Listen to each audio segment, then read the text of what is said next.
Yes, looks at smudged writing on hand. Naruto ball. Hello, Cyborg. Welcome in. Mum's not here until next weekend, Torpor, but I am very much looking forward to seeing her. Yeah. I won't be speedrunning next weekend, more than likely, because she'll probably turn up around about now. I think it's about 5 hours from where she lives to where I am, so... yeah. First isn't working.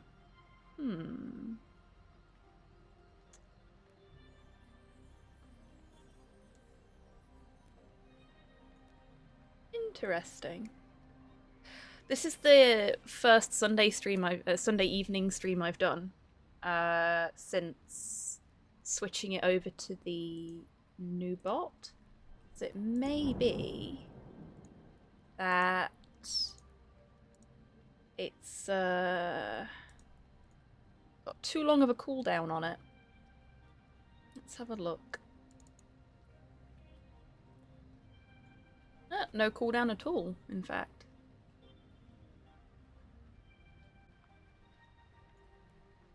Very interesting.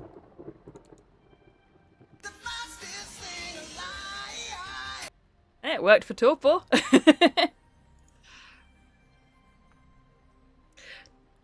Torpor!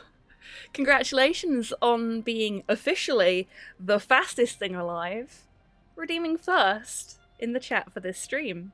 Anything that happened in chat prior to this does not matter. You were officially first.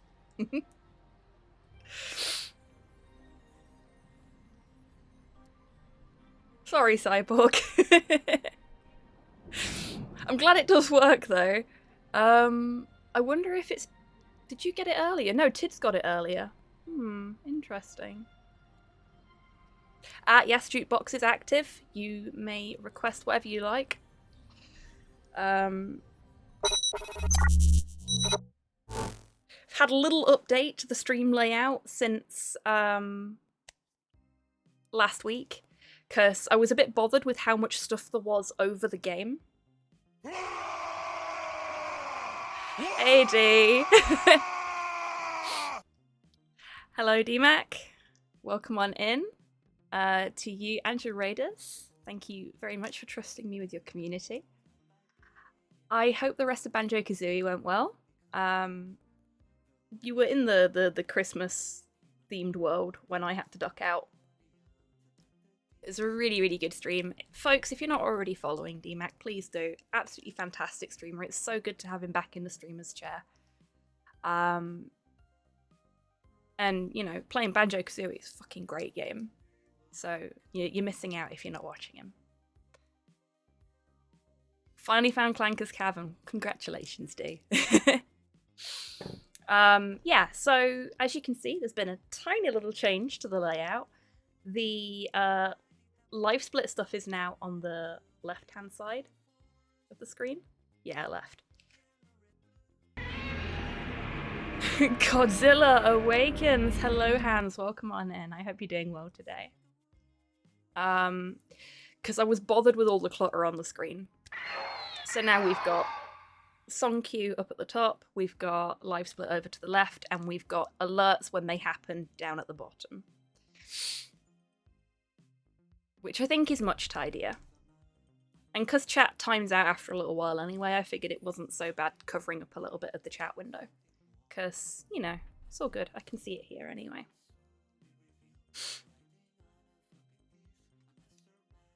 So, tonight isn't going to be, like, proper speedruns, because I don't think I can do an entire run in a couple of hours. And I'm still quite tired. So I need to make sure that I don't go too long tonight, because I've got work in the morning and my colleague is sick, so I may be kind of on my own, as it were. Which means I've got twice the work to do. Let me know if the music is too loud. Or too quiet, equally. Can't guarantee I'll be able to do anything about it during the stream, but I can adjust it now if needs be.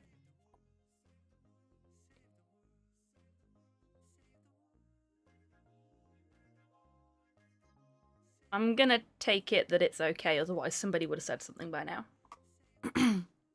Okay. So... I've also adjusted the splits. Right now it's a little loud. Okay, thank you, Hans.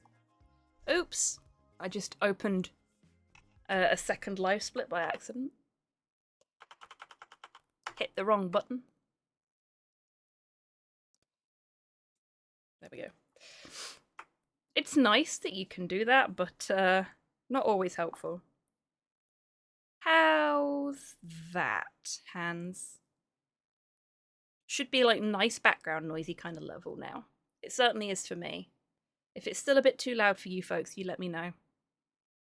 Backstory of this game is, oops, all childhood trauma. Yes, it is.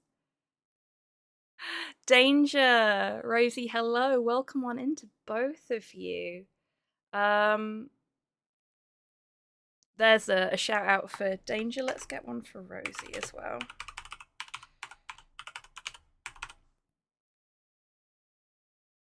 Oh, there we go. Thank you, Chibi10. You beat me to it. And welcome on in both. I hope you're doing well. Okay. Are we good? Music should be okay now. I need to go back to my live split screen so I can do my splits. You're most welcome. My day's been grand, thank you very much.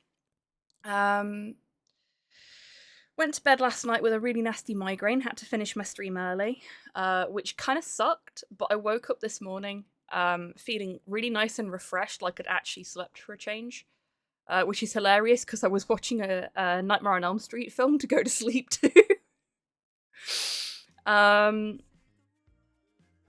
Stream in the afternoon went really well, I think. We had a lot of fun with it. And now we're back doing some Narita Boy practice, and I'm really excited. And hopeful for, oh, there's the save from last week. Just gonna delete that.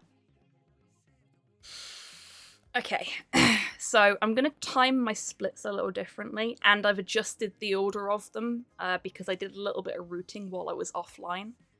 And I think we're in a good position now. So what I really need to work on now is my movement. I'm actually going to let you folks watch the intro cutscene because the timer doesn't start until I gain control of the character anyway. And it's a neat little intro cutscene. And it gives me a minute to sort of prepare myself for what's about to happen.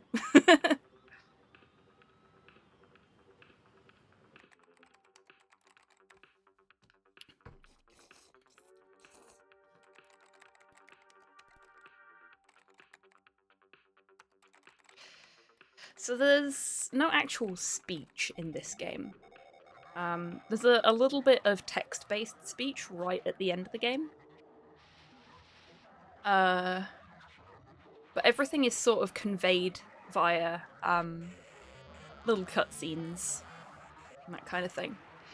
There is, I will warn everybody now, photosensitivity warning for the entirety of this game.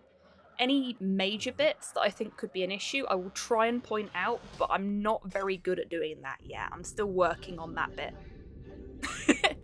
Rawr, hey D.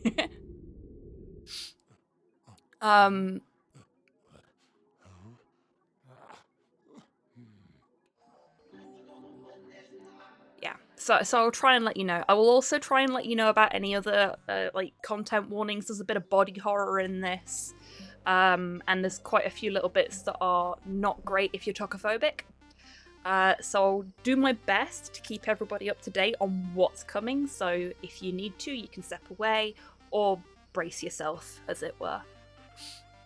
Mum is not happy that we spend all of our time playing this Narita Boy computer game.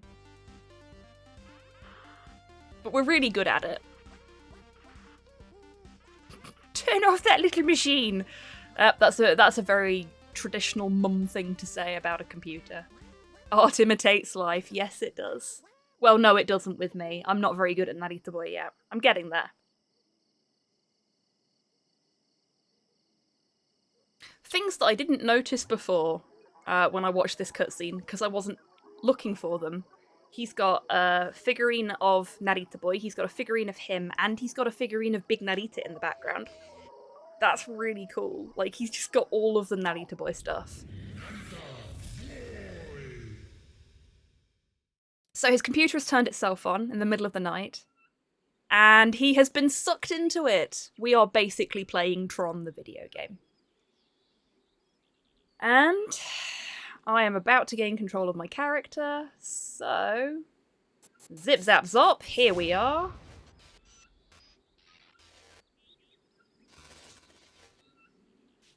Good choice whoever put this in. We can't do anything quickly yet. Oh, we didn't need to talk to him. I wanted to press the button. Ah. I think maybe we did need to talk to him after all. So at the moment, all we can do is walk. We can't even, like, increase the speed of our drops. That's all stuff that comes later. So we're just going to move as fast as we can through this area. I don't know if running or jumping is faster. We've got a little bit of a RGB flickering light warning coming up. So we need to talk to Motherboard here because she gives us our first quest. You know, I think maybe just running is quicker. I don't think jumping is saving me any time. So a little flickering light warning here. We don't need to talk to this guy, but we do need to do this. So this is talking to Motherboard again. Motherboard is the program that runs everything in the digital world. And she's just asked us to restore the creator's memories. One of which is behind us, but this one is so badly corrupted we can't do anything with it. So we're just going to carry on. To restore that memory, blue flickering light here. I'll get it off the screen as quick as I can. And we've got another flickering light coming up, red-blue. This is giving us some of the history of him and what he's done. We're just going to jump straight over that thing, and we're going to jump up the wall, because jumping is slightly quicker than climbing. And then we're going to take the most optimal route we can. We die immediately at the minute. We don't have a health bar, so I shouldn't have done that. But it's fine. A couple of little deaths right at the beginning is not going to affect our time that much. We just have to be a little patient there. Because if it's not just so timed, we don't need to talk to this guy either. We can just head straight on. That door there is very important because we're doing a 100% run. The creator's corrupted memory can be restored by finding the 2 backup floppy disks. One of them is stored in 4 parts. And the other... Oh, curse you, zombie. The other is...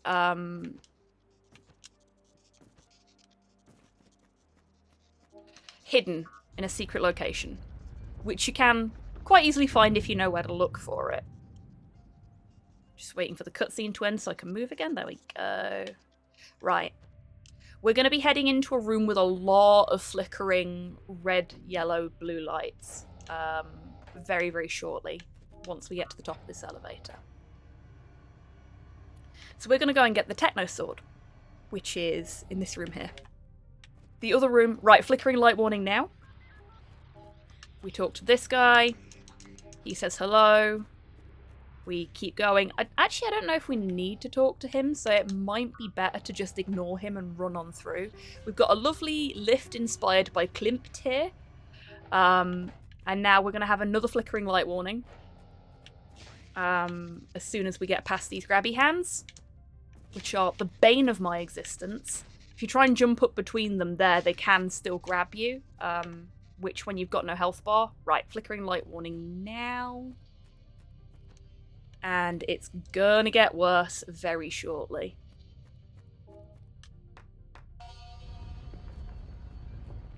This room is a big flickery light room. This is where we get the Techno Sword. These folks are having a really good time. So we need to pull the Techno Sword out of the Techno Stone. We're very much King Arthur in this situation. Now we have a little dance.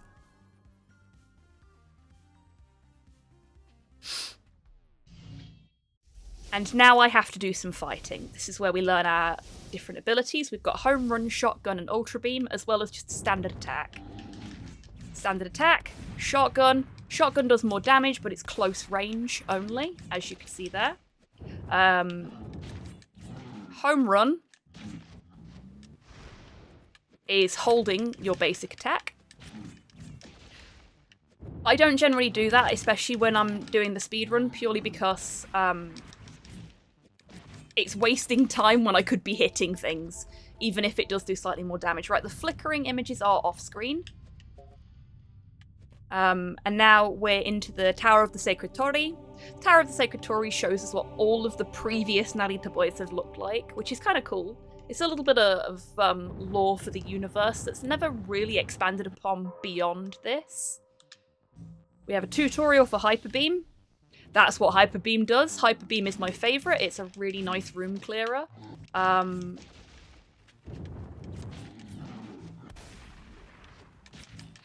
Shotgun is really nice in a pinch when you've got enemies on either side. There we go. We've cleared them all out, so now we can carry on. We have to wait for that hand. We completely ignore the guy that gives us the lore for this and we just pick up the thing. Now we have dodge. We can finally start moving faster. I love dodge. It's a really good move. So we need to do this. Again, 100% run, so we can't skip any of the memories.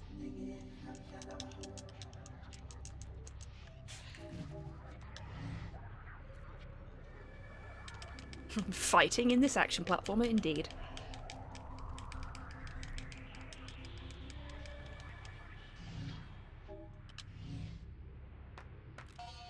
So my main goal is to try and improve on my early game speeds and see if I can get a little further, but in the allotted time this time instead of doing a 4-hour stream. Not that I have a problem with doing 4-hour streams, it's just, it would be nice to finish up early. So when we're in the memories, what we would supposed to be doing if we're playing this as a lore playthrough is actually stopping and interacting with the little flickering screens, but we don't want to do that. We just want to run all the way through these memories, get to the end of them as quickly as possible, and make sure that we're not still holding the run button when we get out here, because that will result in us using our hyper beam, which we really don't want to be doing unless we actually need it. We want to be keeping that saved up for later. So we'll have this little conversation. Didn't need to have that one, that's fine. Oh, a little bit of transistor. Oh, I was facing the wrong way. So this is why I like dodge. You get shoulder barge later, which is kind of like dodge, but causes damage, but you don't jump through things when you use it. With a very carefully timed dodge, you can actually attack at the same time, so you cause damage and cut through them like that. Oh, that was a waste of a shotgun.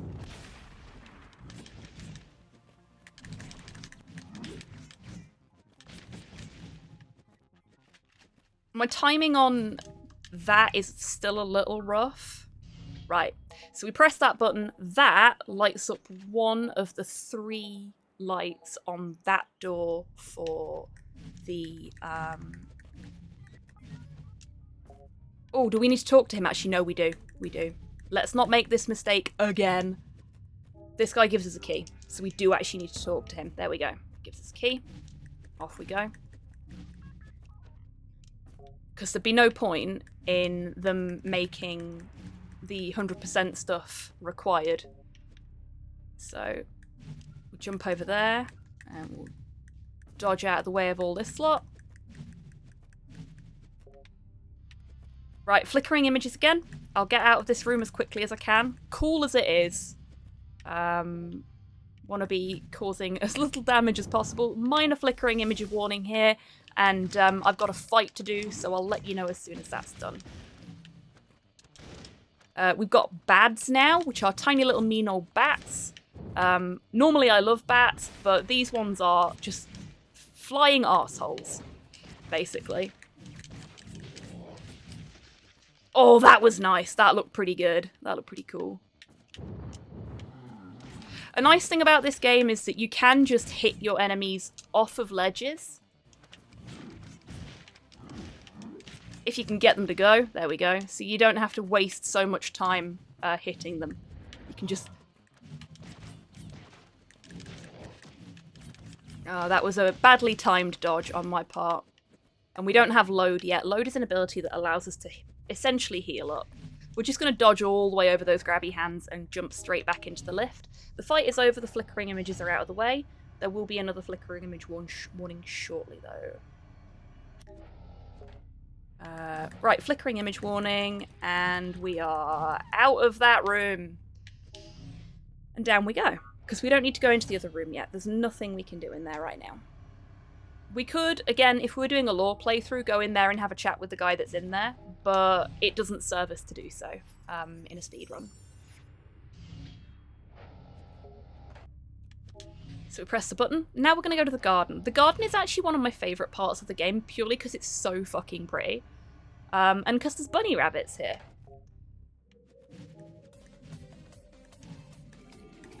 Nikki! Hello, sweetheart. Welcome in. And thank you for being subscribed for 21 months. I hope you're doing well today. Right, this guy is awake now. That will set off one of the doors we need to go through.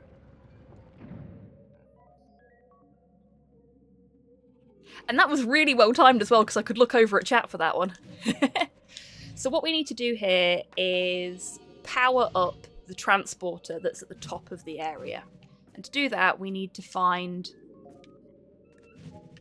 3 of these little prayer stations. Bunny, see? Love a good bun.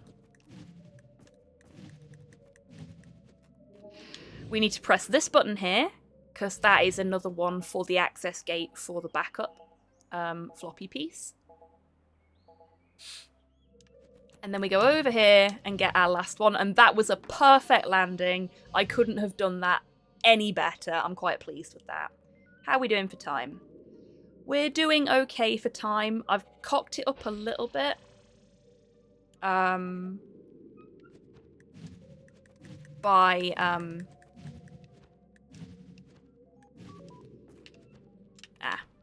Probably could have grabbed that and that would have been a little quicker. Oh, okay. This is the problem I had last time. I need to remember that this wall is a little finicky, so we need to just climb up it until we get to the top and then jump. Right.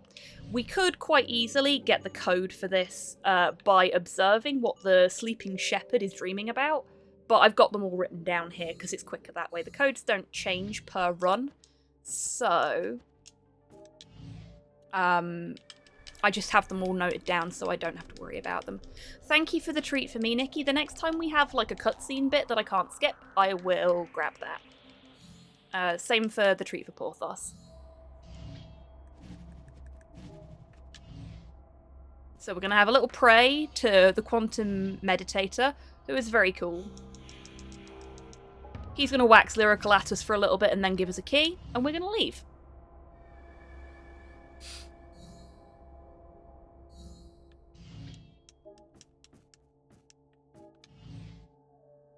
Go back through the teleporter. And then dodge over this way, a little further, back into the lift. And then we're going to go back out the way we came. We're not going to go to the other room in the other lift. We're going to go this way. There is something else we have to do first, though. Now that we have dodge, we can dodge over here and get the last button. You know, looking at it, I think dodging all the time may actually slow me down. Because we've only got 3 minutes before I hit the time I had on this before. Something else that I really want to try labbing out, oh, that could have been bad, is whether jump dodge or ground dodge is faster. And I think jump dodge may actually be faster. So we quickly go in here. We grab this floppy back up. Hello, Senno. Welcome on in. And we get straight back to it. Put this key in here. Still don't talk to the shepherd. Turns out androids do dream of electric sheep, as you can see here. And then we go and talk to Baba. Baba is lovely. Very old program.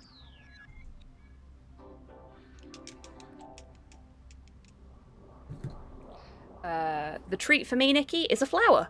Thank you. Now we have control again. We're going to jump straight through this portal, and we're going to fight the first boss. This is Lord VHS when he turns up. There we go. Hey, Lord VHS. Can you guess how he got his name? He looks a bit like a He-Man villain, like a base level He-Man villain, in my opinion.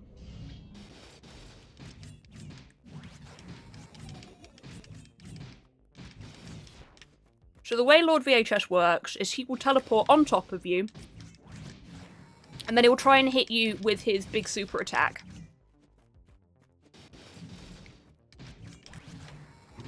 But you can dodge through it and just smack him a few times.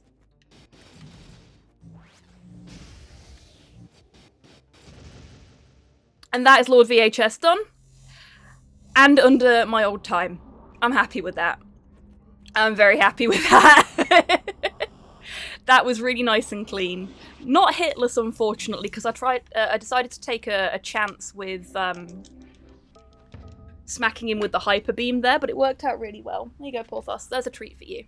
Thank you for the treat for Porthos. There we go.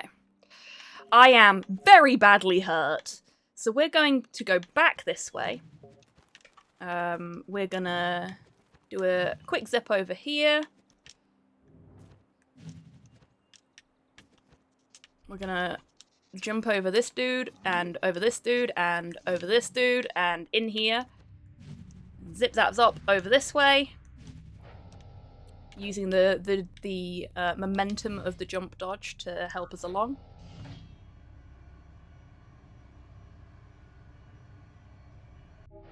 And we're gonna head this way. And this should be unlocked now. I will be devastated if it's not. If I've forgotten something yet again and ruined the run already. My memory is terrible, you see. So we didn't need to talk to Motherboard there, really. But too late now. Right, red, yellow, blue flickering light warning. I will let you know when it's off screen. Because it's a big one. Very bright.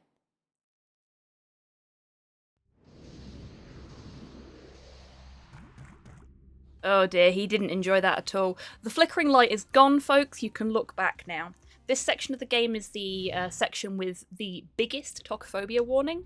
We will be talking to a program called the Pregnant Program, not too far away. So if anybody has issues with that, please feel free to step out for a little bit. This bit normally takes me about 20 minutes, I'd say. So please feel free to go and make yourself a cup of tea, or do whatever if you need to be away for this part of the game. So we go over here. Yeah, I think air dodge is actually slightly faster than ground dodge, but it's not necessarily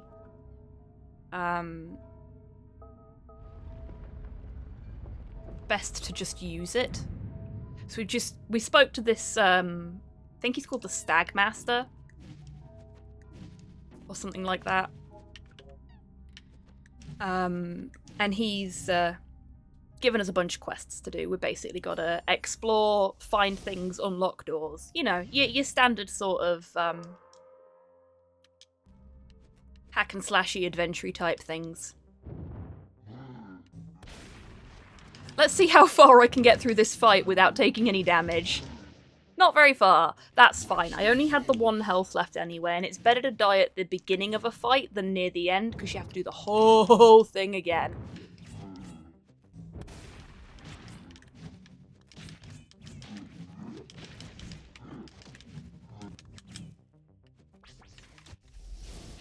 Jumpers are great, because you can do this to them. They do not have a lot of health. Oops.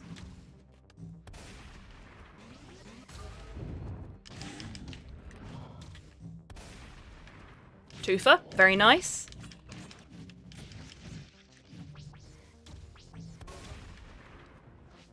Oh, not got enough juice for a... Do now. There we go.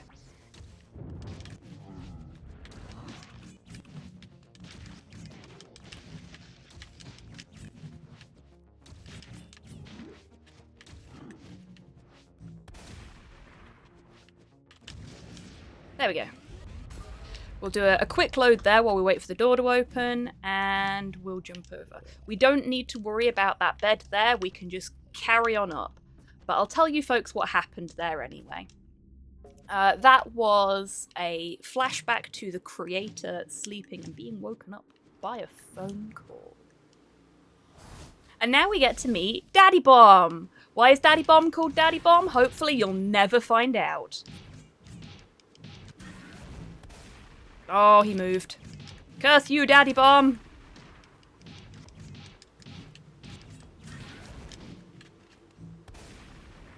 You did not get to find out why Daddy Bomb is called Daddy Bomb.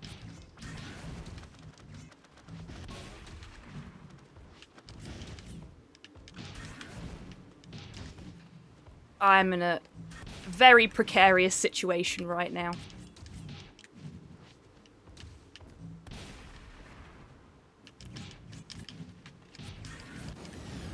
Not least of all because I'm catching my keyboard, which should not be out. And it's making me jump when I didn't want to. There we go. As opposed to Baddie Dom. I mean, he is technically a Baddie Dom too. So, for Creators Tiers, we want this one. We want this one. And we want that one. The proper method for obtaining that is to run all over the shop around here. There's a really cool frog. We don't want to go that way. No, we do want to go that way. There's a really cool frog that you have to talk to, who gives you part of the code. And I like the frog. But you don't get to see the frog at all during the speedrun. I suppose you could call it frog skip. So Daddy Bomb is called Daddy Bomb because you may have noticed I was staying very, very close to him despite the fact that he really wanted to punch me. That is because if you get too far away from Daddy Bomb, he fires tiny exploding babies out of his chest, which is just nightmare fuel. And all the tiny exploding babies say baby over and over again. It's creepy shit. The creator of this universe had some serious issues, put it that way. So this is the memory chamber, the Hall of Memories, and you'll have noticed the babu in the background there. That is a reference to the fact that we are dealing with the creator's nascent memories at the moment. So as we progress through the game, the character in the background will age up until they are a grown man. And you get the story of the creator's life and what basically made him into the man that wrote the program that is the digital world. And now that we've got our dodge, we can actually do like a speedy jump when we're going down, which is nice. Oh, I didn't get out of the way in time. So these are Lord Beams. Oh no! I got killed by the bads while I was still in my zappy animation. That's unfortunate. If I hadn't got caught by his beam... Oh, that was unfortunate.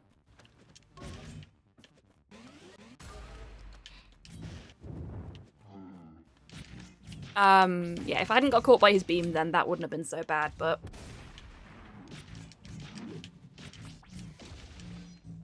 Like I said, a couple of deaths isn't going to kill the run, and this is more about practicing than it is about getting a PB.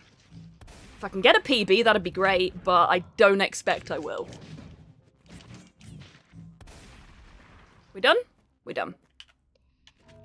So we got a red key, which goes into the red door. We are now going to go and have a chat with the pregnant program. If you are not comfortable with that kind of thing, now is a good time to look away. But we're done talking to her, so that's not so bad. Now we've got to backtrack a little. And by a little, I mean a lot. We've got to go all the way back here with the blue key that we just got.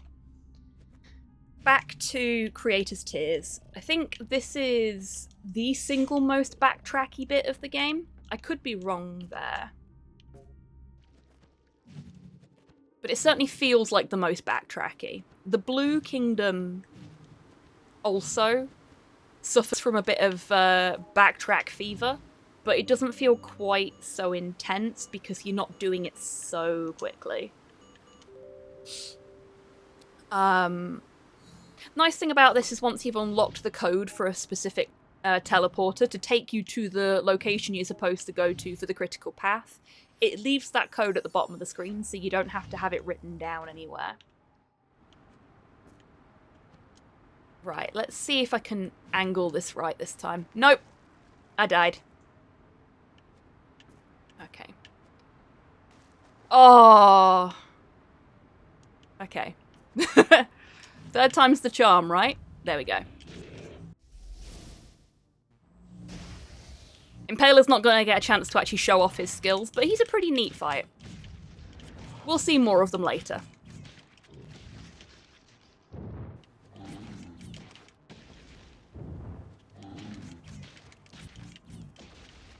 The trick for this bit is to just knock everything into the water as much as possible. Obviously it doesn't work with the bads, but the zombies, yeah.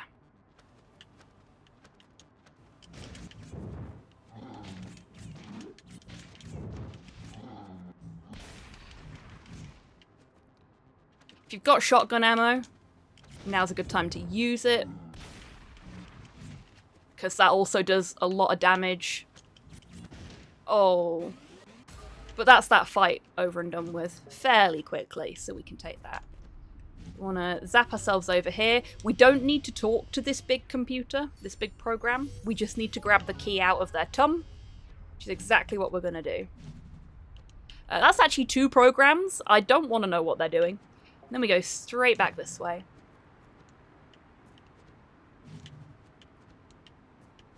I mean, as long as they're happy, right?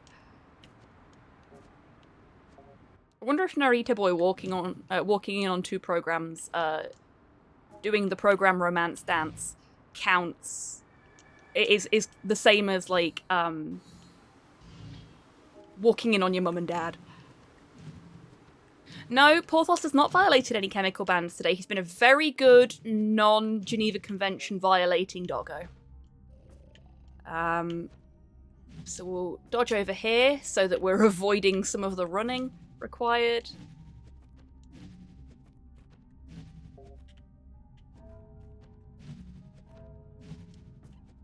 Put this key in here.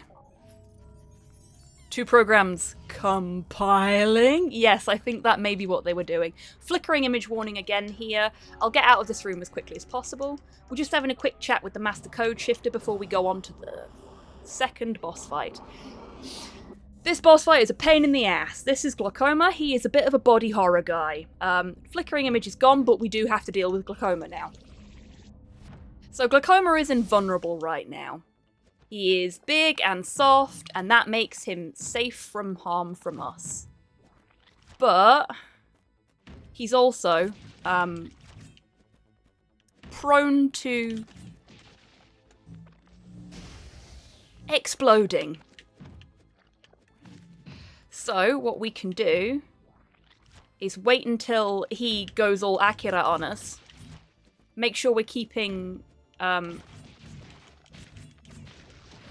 as many of his little minions as possible out of the way.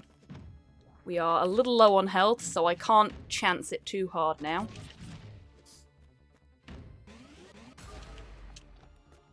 We need to get out of the way this time. Yeah, I didn't get out of the way for long enough, unfortunately.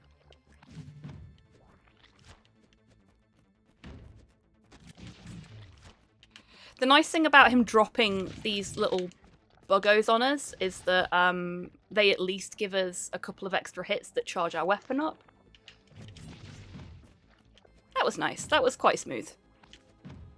Come on, buddy. Do the thing.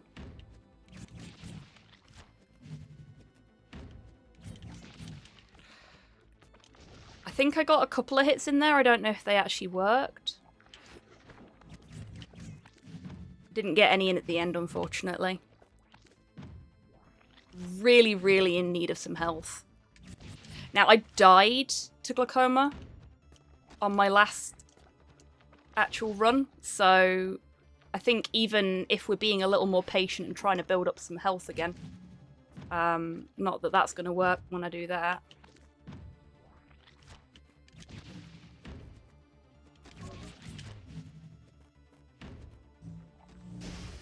There we go. He's into phase 2, which is exactly what we wanted, and we've got a little tiny bit of health. We just can't afford to get hit at all. So he's moving faster now. Oh! I say that and I immediately get hit. Typical. Typical.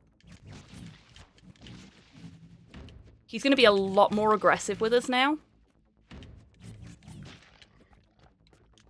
So we have to be a lot more careful. So yeah, we get a little warning shot before he goes accurate on us. Oh.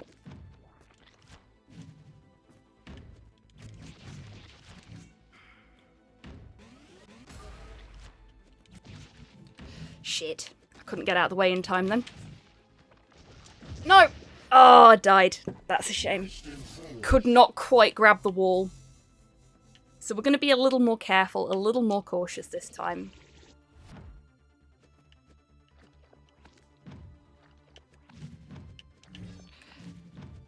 I'm going to see if hitting him speeds things up, like if it just pisses him off enough that he jumps faster.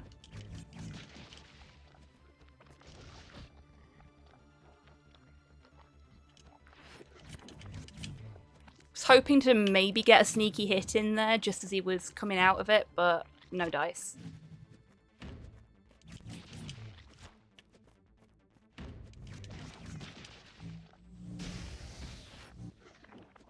Yep, that worked. That was timed perfectly, so I didn't take any damage from his goopiness. Which is kind of what I wanted to do last time, but I didn't work it very well. Get out of the way. We got a good few hits in there as well, which is nice.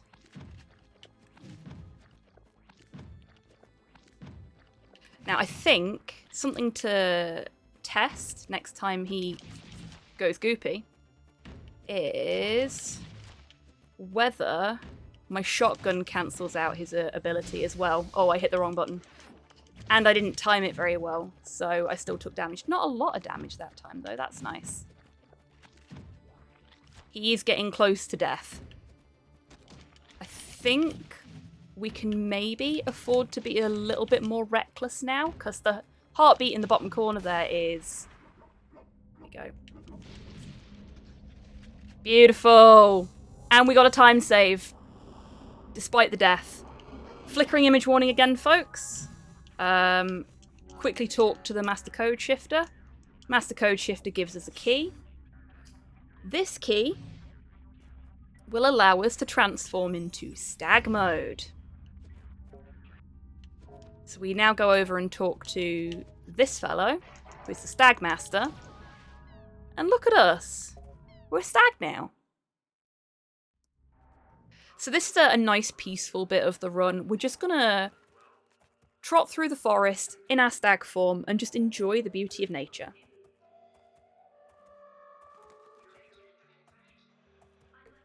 Digital nature. So this is a nice point in the run for me to just press the carry on walking button and have a couple of drinks and just sort of prep. Not anymore. Gotta skip through text. So Stagmaster's just telling us what we need to do now. So we're heading for trifurcation. And this is where we get shoulder barge. So you can see we're moving fairly quickly through picking up new abilities. The game is very, very good at providing you with new stuff fairly quickly and fairly often, but not so often that you feel like you're sort of swamped with stuff. You're given enough time to learn how something works, and most of the time, the bosses that you fight early game are also themed around whatever new ability you've just got. And you'll get enemies like this guy who are also themed around an ability that you've just picked up. So you have to shoulder barge these skellies to actually be able to get past their shields. That's that done. I'm getting much better at that specific thing, shoulder barging through those spikes there, and that makes me very happy because I died so many times there on my first playthrough, and when I was first rooting out the speedrun. So it's very satisfying that I've been able to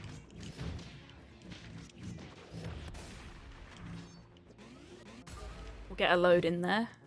That's the end of that fight anyway. We've got another fight. We got a jumper that didn't want to spawn in there.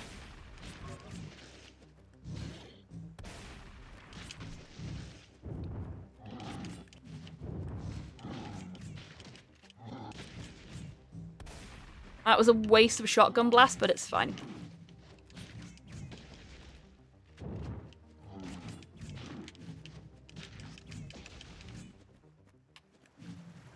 We've got water here, so we want to shoulder barge over there. Otherwise we'll drown, because Narita boy can't swim.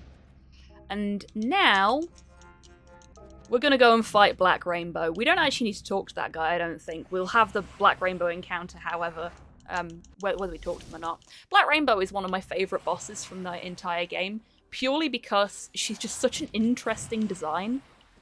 She kind of reminds me of Ink from Batman of the Future, or Batman Beyond, if that's what you know it as.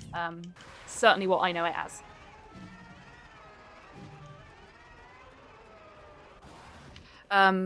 She's a bit of a screamer. She's got a really nicely designed set of like abilities. And once you know how they work, it's very easy to sort of deal with them. I say as I get hit by one of her abilities. But, yeah. Like, you know what to do almost immediately. It just takes a second of assessing what her movements are. It's very, very nice. Sometimes it can be a little unclear what you're supposed to do.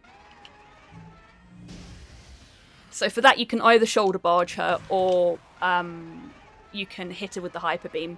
I like to do the hyper beam purely because it's quicker.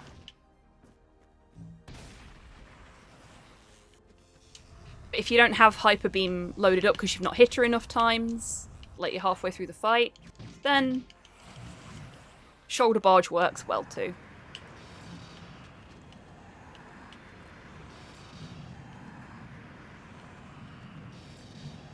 Oh, I think I got hit again then.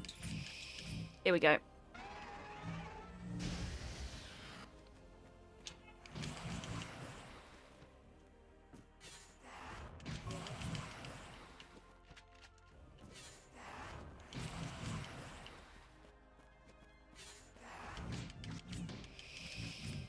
And she's at it again. And we don't have enough, so shoulder barge. And she dead. There's another nice little time save there. We're doing quite well, I think. We've got another memory. Hello, Gibraltar. Welcome on in. Ink, the sexiest body horror. Yes, she really was. Like, honestly, there's a lot of stuff in Batman Beyond that's very... Oh, I hope this doesn't awaken something in me. For me. Your mileage may vary. Sub-hour dragon, here we fucking go. That would be fucking awesome. I would be so down with that.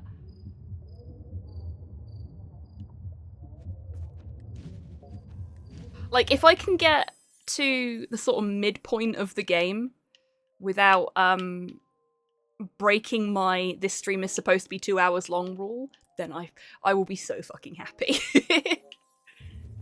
I mean, if I keep doing shit like that, that's not gonna happen.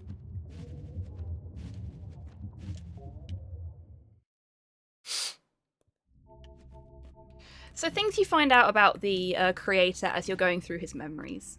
He had a very strong connection with his mother. Oh, hello, Synth Sensei. The Synth Sensei is my favourite NPC in the whole game because he's just really fucking cool. I mean, look at him, just playing his synths, and his theme tune is actually really good as well. Unfortunately, you can't hear it because we've got the jukebox on, but it is very good. Okay. We are gonna go to the yellow house. Yellow flashing light warning.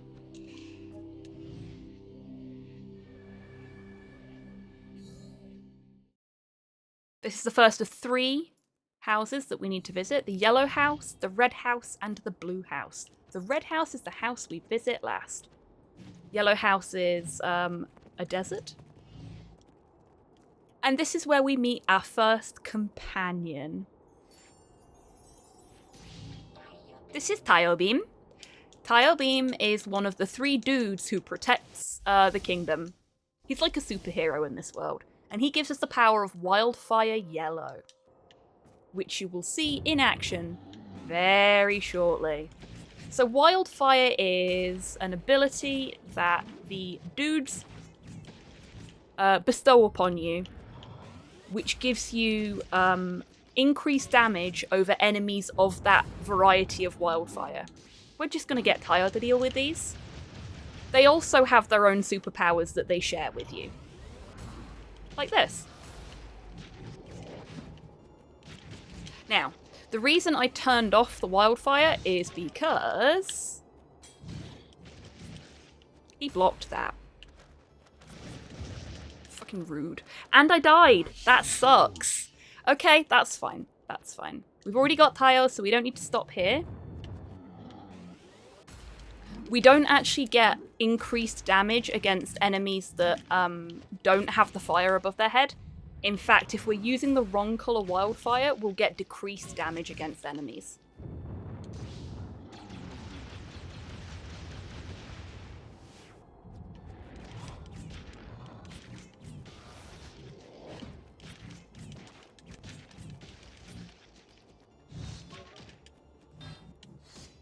Oh. Rude. Gotta wait for our wildfire to recharge, but that's fine. We dealt with the guy. Bads are a pain in the ass. I do not like them. At this point in the game, they are so hard to deal with. We'll turn our wildfire off. You can see there's a lot of people fleeing the Yellow Kingdom.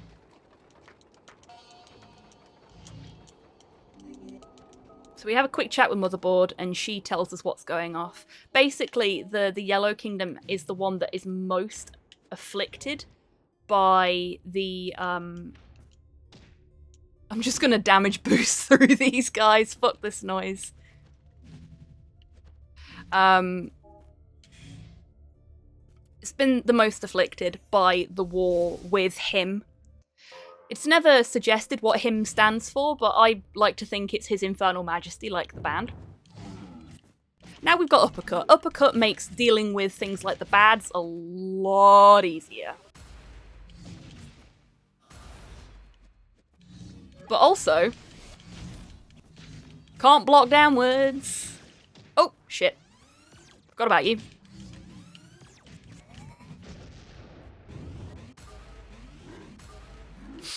Ah, Big Z. Hello, Big Z. Now, you didn't get to see Big Z last time because I smacked him before he transformed. As I like to do. But I was busy focusing on healing up there, which was silly of me.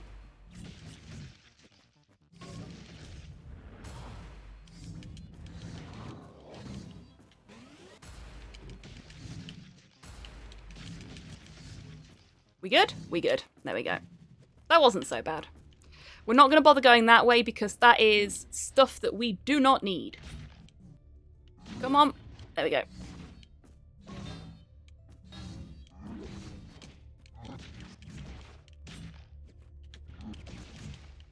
There we go. Couldn't get out of the way of him, so I decided to do the sensible thing and just kill him. Right. Nope. Denied. Oh, I forgot about you.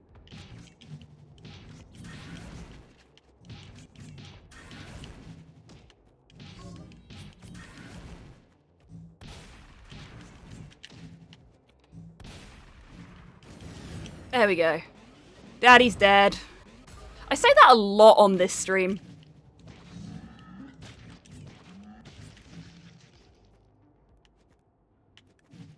There we go. We go down. No, we don't need to be in here. So off we go. We need to use our uppercut to jump here.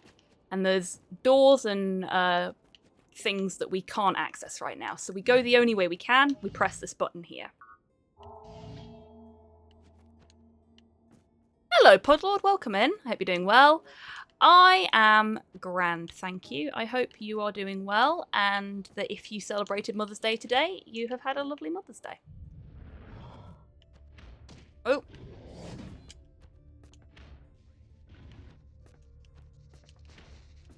It's a good idea to wait there, purely because... fuck it, we'll try and boost through them. Probably shouldn't have done that, because I've got to get back through them yet. But that's another door opened. There we go. Oh, shit. I thought I'd screwed that then, but no, I actually just made it worse by thinking I'd screwed it. Then we go this way. There's nothing there, so we just boost down. I should have actually got hurt by that hand then, but I didn't. What I'm going to do is I'm going to injure myself here, because we've got a fight coming up and there's no way that I'm going to survive it hitless. Good to know where it plants me. That's not great, but oh well, we'll deal with it. It's interesting figuring out where the checkpoints are in this game. There we go.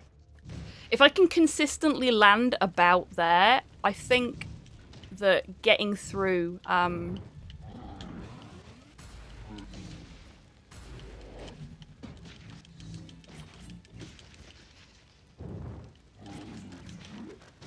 getting through this area will be a little easier and a little quicker. Okay, I cannot knock him back. I can knock him back though, so we'll do that. Again, like with the water, knocking enemies into fire is always useful because it saves you time hitting them. Ah, the Red Sister. Hello, Red Sister. Red Sister is cool, but she's a pain in the ass. Like, she has a really neat attack. See? But...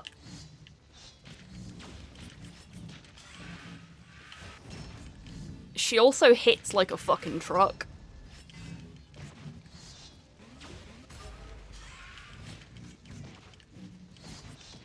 And she can hit from both sides, so you're never safe.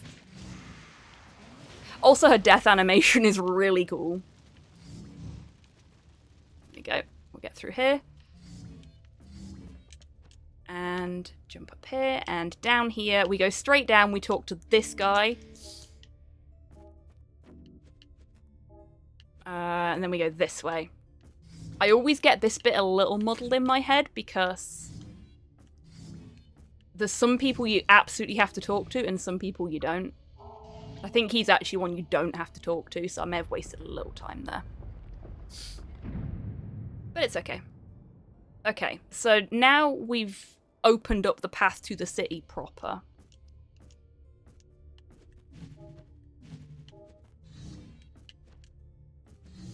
Oh! I'm sorry. That's supposed to be a wall I can jump through, isn't it? Oh well, whatever. We're through it now. That's all that matters. Now we have to do this shit again. Oh. I'm hitting all the wrong buttons all of a sudden. And dying. Yeah, fair enough. Can we just jump straight up? No, not enough space.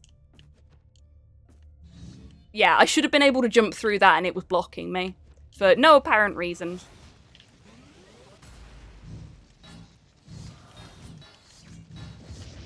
Oh, sod off. Okay, let's try that again. The heck? I did this first time last run. This is where we're going to lose all the time, isn't it? We'll just hop on over there. There we go.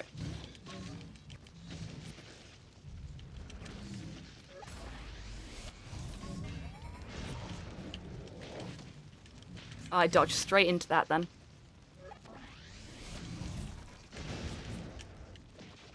There we go.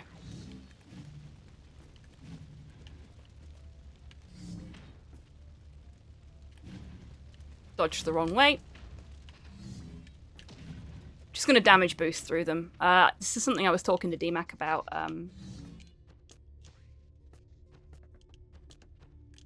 After the stream last week, that actually damage boosting through them isn't going to cause me that much damage and can get me places quicker. So sometimes it's worth taking the hit. Oh my fucking god. I don't know if you folks heard that then, but my headphones appear to be partially connected to Slow's iPad, so whenever he gets like notifications on it, it goes off in my headphones. And we don't know how to stop it, because there is literally no reason for it to be doing that. Have we had the introduction for these guys? I don't think we have.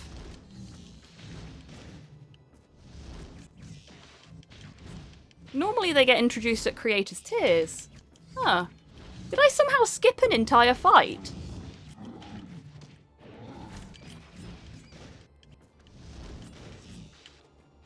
So this is a necromancer. He resurrects zombies. The nice thing about the necromancer is all of the dudes that he resurrects die when he does.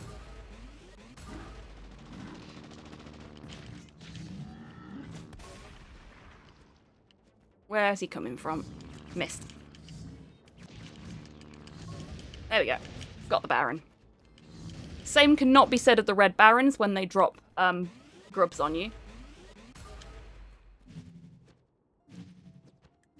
Huh, a strange red pillar in the middle of the sands.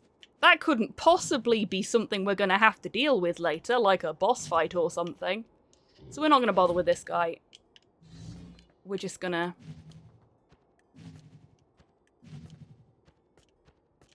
hop on up this way. Actually... yeah, no, we're gonna go this way first. I think this is quicker. So we don't need to worry about that. We need to go into the alleyway. We talk to this guy here, and he tells us that there's a tavern here that has been controlled by the evil Red Kingdom. Him and his stallions. And we need to find the key. Which I think we actually do by going this way anyway. I'll take the damage there. Oh! Nearly! Nearly threw myself into the abyss again. And this is how you know you're going the right way. There's a fight to be had. Ah, missed. He was just a little too far away for my shotgun to work there. There you go. That's what happens if you get too far away from these guys. Scary baby.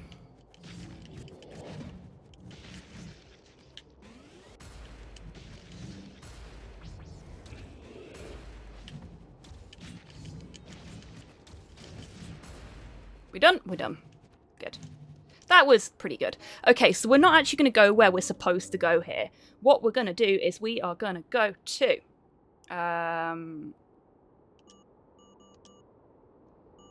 the first of the secret rooms.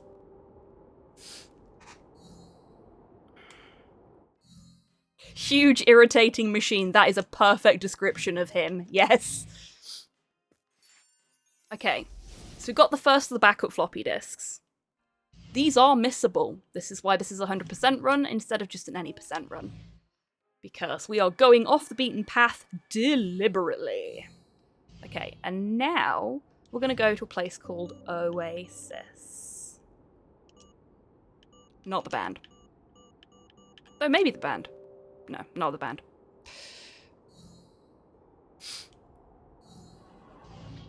Oasis warns you straight away that quicksand is a problem. If you get caught in quicksand, you die. We talk to this guy. And then we leave. We don't really need to do much in Oasis. Whoa. Except for not fall into the quicksand.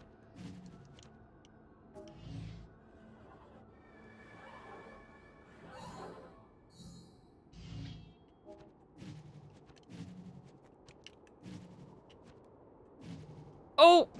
Wasn't quite far enough across the platform there, but it's not put us too far back, thankfully. There we go. That gets me a lot. Oh, saved it. So we need to go back this way, so we really don't want to be falling all the way to the bottom. That's how I lost a load of time last time. So go in here. And you may have noticed that this guy is tied up and not in a fun way. He's not happy about it. That is because of the guy in the tavern. This is the Inquisitor. He's a little shit.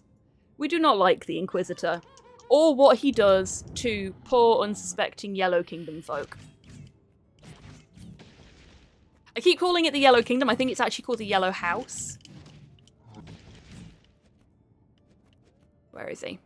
But look, he's torturing these poor folk. And it is torture because they are not agreeable to it. Where is he? Where is he? Ah, we have to go all the way to the back of the room. Here we go. And the way you deal with the Inquisitor is you smack him when he's pretending he's all big and scary. And then try and smack him as many times as you can when he shrinks back down to his actual size. Just get rid of him as fast as possible. He's gone this way. There we go, he's dead. And we got a new key, so we can leave now. We're not going to untie anybody. Like, somebody else will come and fix that, probably. And this gets us into this building.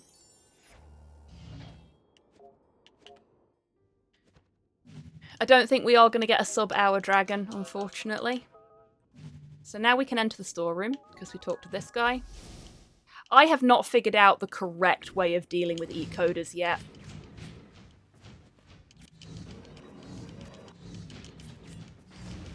Though that seemed to work alright. I mean, not great. I got the shit kicked out of me. Or bit out of me. But...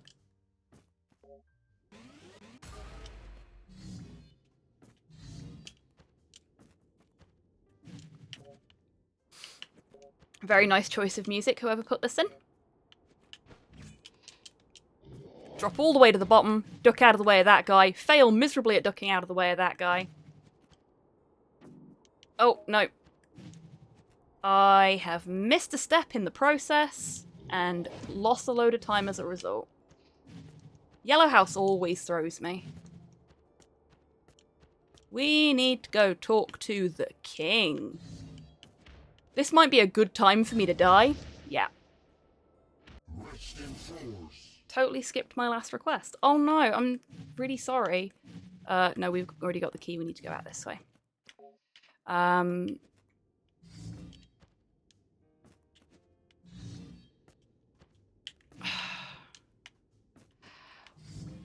One of my biggest problems with this game is that sometimes the walls and floors that you're supposed to be able to interact with just don't wanna. And it can really kill your speed. That could have been a lot better, but I'll take it. We just need to get up there and talk to his mage. Get the key in.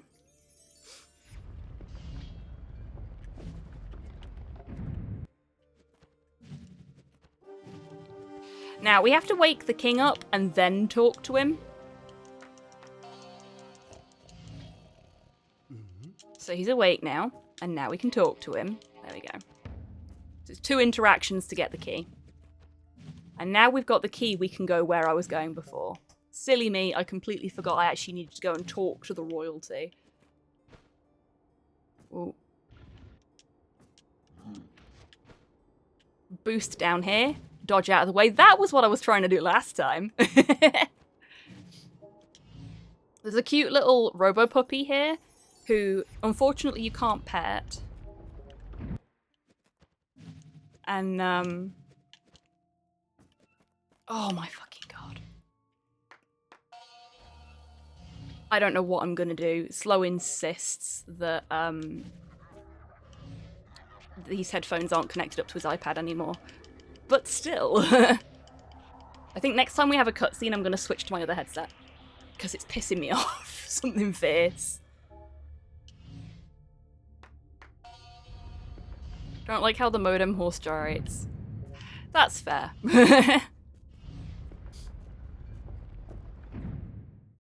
Did I see someone mentioning... Sorry, it's really hard to keep up with chat when I'm focusing on trying to be fast.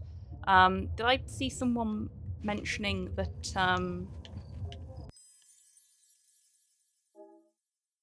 this is on sale on Steam at the moment? Because it does go on sale quite a fair bit.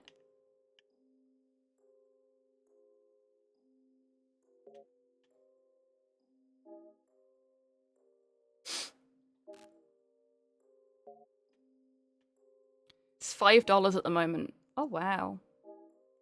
Well, personally, I think that's an absolute bargain for this game. I backed it on Kickstarter, so I technically paid full price for it before it was full price, as it were. But I also got a free copy of the game, which I gave away when I was playing it for the first time on stream.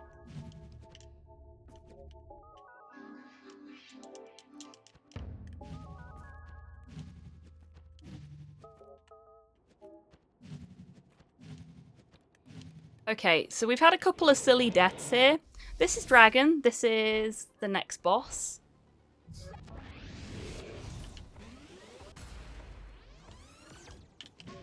Need to get over here and get away from him. There we go.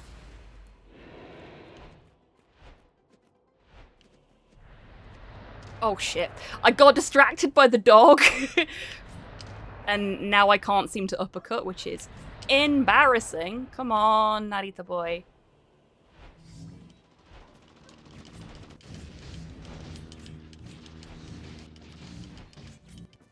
Get some hits in at least.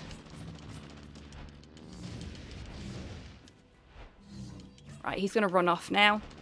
We'll deal with that Baron there. I don't know if we can... No, we can't reach him, let alone hit him.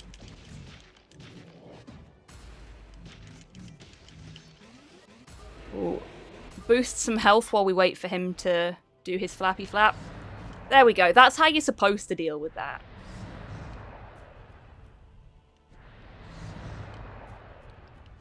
That's much better.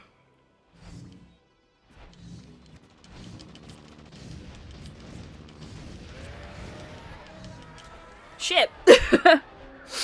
That was quicker than expected. So not quite sub 1 hour. That was 1 hour 2. But I'll take that. Back this way? No, not back this way.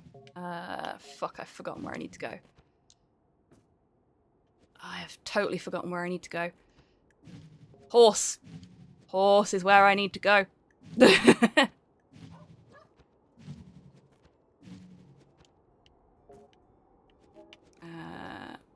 So we go back this way. We go get our haunts now.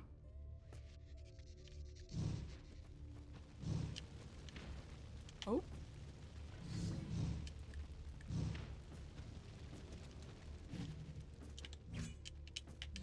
Missed. There we go. Sometimes the uppercut doesn't work when you hit the buttons. So we put that key in here. So what the king did was give us the key to get into the temple, which then allowed us to go and get the key for the horse. Servo horse is... Where is it? There. And then here.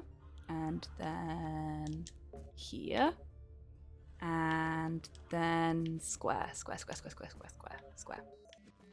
You can get really lost doing that bit. And now we get a Hans. This is the servo horse. He is a good friend. And now we get to do a fun little riding through the desert sequence.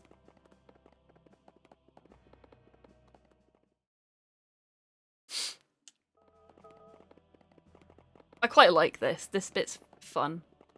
And the music for it, as much as you can't hear it, I know,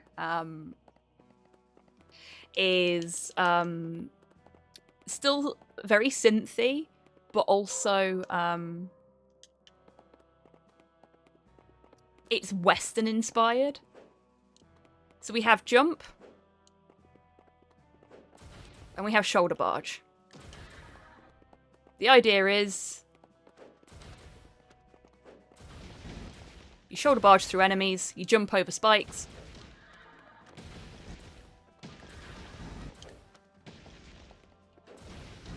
And if you meet, you completely fuck it up.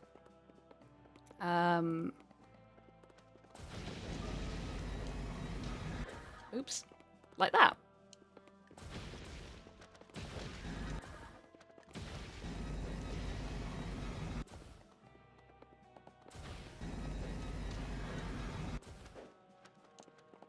Shoulder barge does run out, so you have to give it time to recharge if you're going to do stuff like that.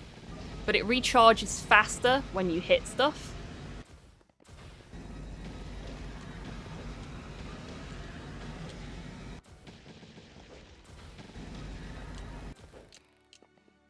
You can still, as you've probably noticed, get hit whilst you're doing this. So it's a case of deciding what the lesser of two evils is. Going fast or getting hit. And for me now,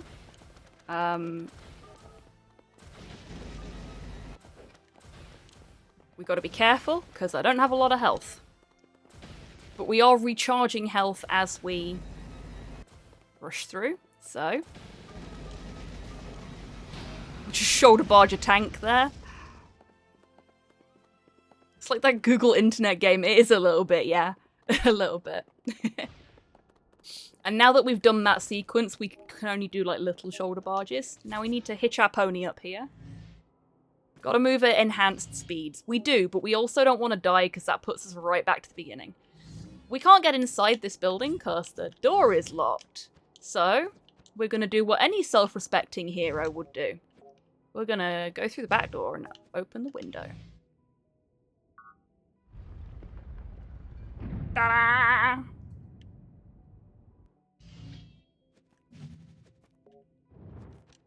We're gonna go down. We're gonna try and mount the horse before we fight these guys, and we can't, so that's another thing confirmed. Good stuff. But that's them dealt with, so now we can actually get back on our horse and go inside.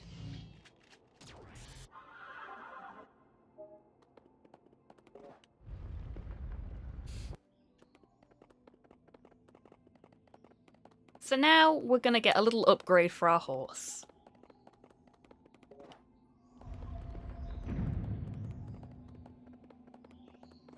At this tree, inside this cave, in the desert.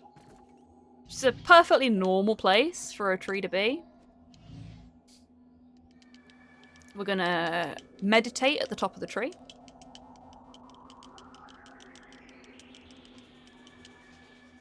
There we go. And the horse is like, ooh, tingly. Now we have an upgrade.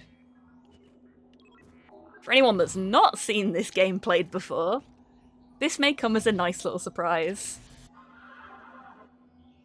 For everyone else, we robot now.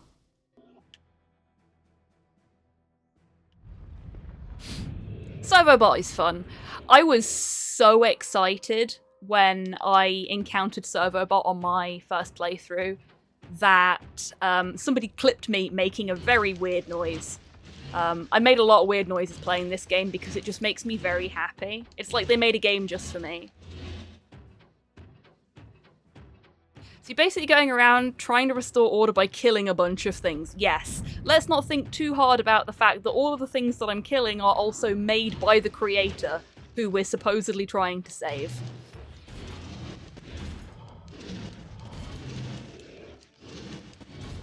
I'm basically what happens when Tron decides that it's no good being the nice guy anymore. Explains the very pale horse, I guess. Bravo!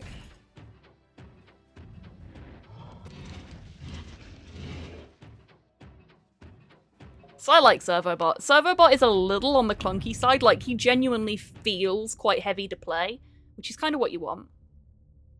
So you may have noticed when we fought Dragon, Dragon didn't actually die, he just flew away. That's because Dragon is here, and Dragon has an alternate form.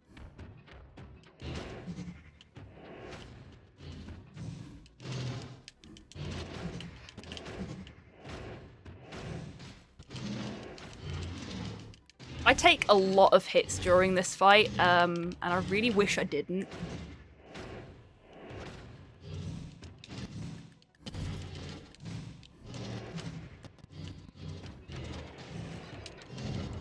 He's still vulnerable for a couple of seconds whilst he's transforming into his modem mode,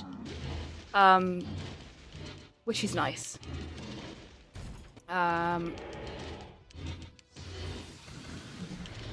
Oh no. I'm having a little bit of trouble with my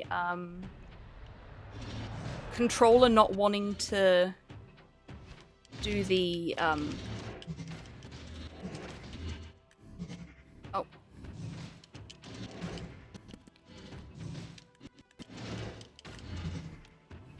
So we don't have load here.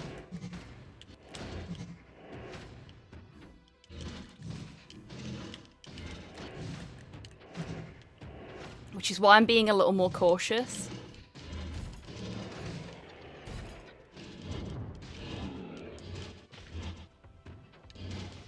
Because I cannot heal. And I always die during this fight. I'm missing quite a lot of my abilities. And I get they'd make Servobot way OP. But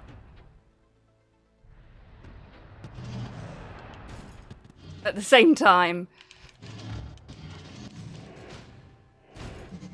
Oh shit, he got me. Come on, calm the fuck down. There we go. Okay.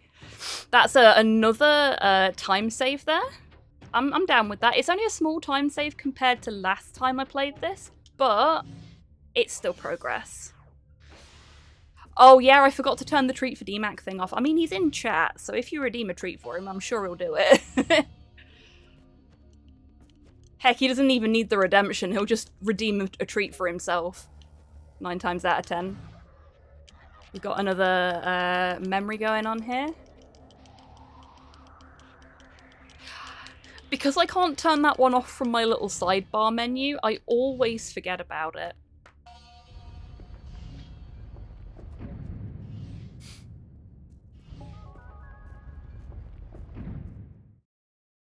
The pact is signed, indeed.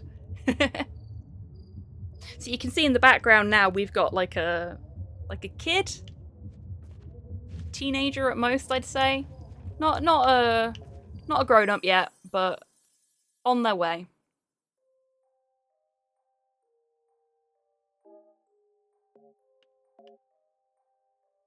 So this is the creator as a child. Oh yeah, we go in here, we have a quick look around, and then we leave. And now the creator's there. His dad's leaving.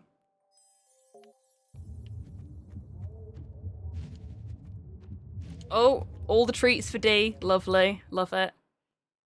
I'm really bad at redeeming treats during a speedrun, so the fact that you can just redeem them for DMAC instead is fine by me.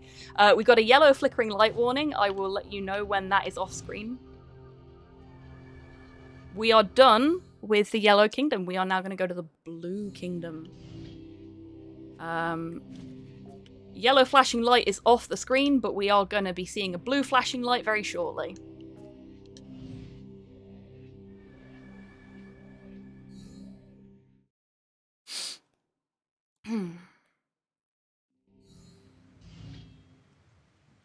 Blue flashing light is off the screen. You can look back now if you had to look away for that. We'll quickly have a chat with Motherboard, just check in with her, wish her a happy Mother's Day, that kind of thing. And then we'll head on over here. Now, the Blue Kingdom, or Blue House, is one of the most treacherous for Narita Boy. Because he cannot swim. We're going to pick up a quest from this guy here to open this door up. The guy that's sobbing behind the desk, his brother runs the lighthouse of the Blue Kingdom. That lighthouse is very, very important for everybody in the Blue Kingdom. Without it, they can't see where they're going in the terrible storm that's going on at the moment. And for some reason, the lighthouse is off and nobody's able to get in contact with the lighthouse keeper. So his brother is going absolutely spare. So we've now got a quest to go and find out what's going on with him. You'll notice there I also picked up Ogai Rain. Ogai Rain is the dude of the Blue House. The Blue House dude, if you will. And he has a blue wildfire, which is what I'm now using to hit these guys with. I'm switching between yellow and blue as and when I need to. Oh, I hit the wrong button. I was going to show you Ogai Rain's ability, but maybe another time. So we've got a bit of a cult thing going on here. The Blue Kingdom is very industrious, it's very office-like, but there's still a lot of essence of the creator's old sort of desires.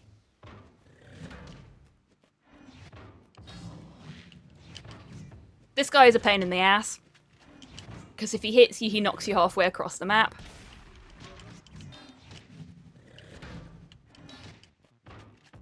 And he's very nippy for such a big bugger, as you can see. So I'm going to take a moment to get some health going here.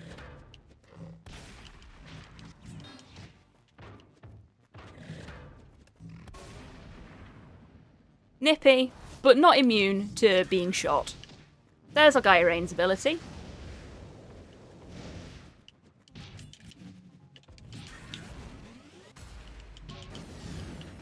Let's just deal with him. Oops. I hit the wrong button, and then when I shoulder barged him, it didn't work. That's very unfortunate. Ah well, these things happen.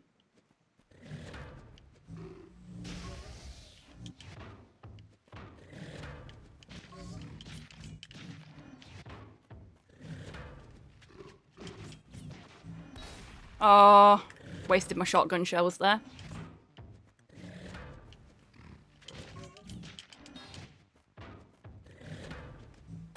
There we go.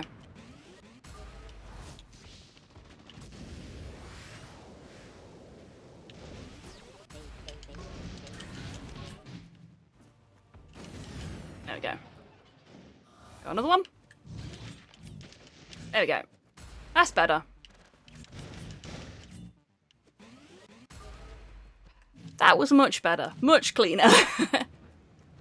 It seems like I'm losing more time against the basic enemies than I am against bosses right now. We don't need to go up there. That's just lore. What we need to do is get in this boat and go for a little sail. And I can't skip this. This is an unskippable little bit. I'm going to take the opportunity to have a drink. So this guy's going to give us a bit of a tour of the Blue Kingdom. Tell us a little bit about the world and what's going on in it. Blue flickering light warning. It's not as bad as some of the previous ones, but it's still there. So, and we have to just sail on past it at their speed, so I will let you know as soon as it's gone.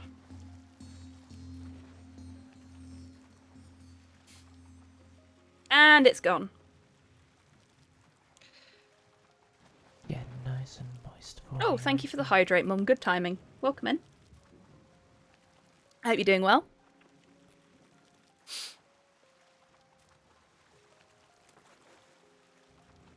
Okay. So, we are getting to the point where... That was a bad time to do that. I should have done that earlier. We are getting to the point where we can start getting more pieces of the floppy disk. Thank you for the posture check. I will do that now whilst I'm hammering the X button. Big Fish, everyone! Not the Tim Burton movie. I like this Big Fish better. I do like that movie, to be fair. So this guy gives us an objective. He opens up this teleporter for us and gives us an objective to find the floppy board. We are going to ignore that instruction for now, because we are going to go to Olgaia Rain's room, which I think is this one. Yep, there we go.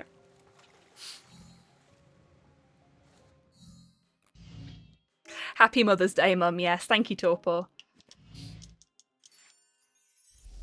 I think I texted Mum this morning and said Happy Mother's Day, but I might not have done. So this is where the splits for this get a little bit weird, because I swapped Redbeard and Crab around. Oh, we need to go to where we're supposed to go. So we need the floppy board, which is this one. Floppy board is, as you will see, located on Floppy Island. I think you can get a pill for that. It is a surfboard. Because what better and what cooler way to travel around the Blue Kingdom than on a surfboard?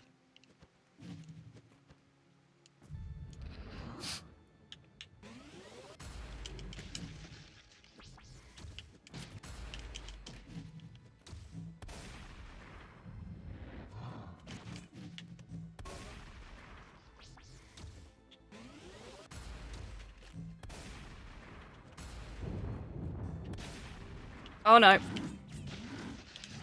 I made a mistake. Olgaia Rain, help me. I made a mistake. There we go. We done? No! Now you get to meet the witch. The witch is one of the other cool designed enemies in the game. Bit of a pain. But once you know what she's capable of, she's not so bad. You've just got to make sure you stay under her. She will never set fire to the ground beneath her. But she does like her demolitions. There we go. And she did. We're looking a little worse for wear. Okay. So, there's a phone going off. We'll deal with that later. This is a bit of the game that I have been really struggling with the routing for. Like, figuring out what is the lesser of multiple evils. Oh god. I did. I pressed.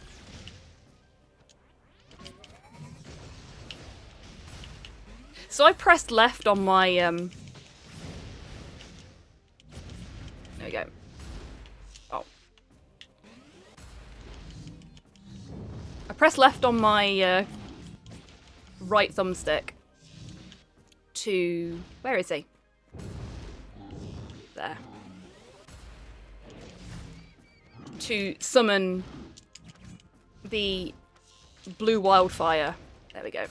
And it made yellow wildfire instead, and I don't know why.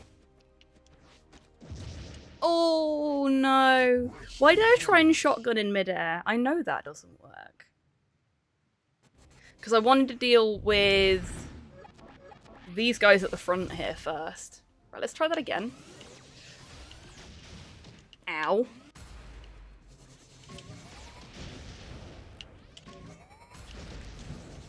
Oh, that was really silly. I'm gonna heal up quick before I do anything else.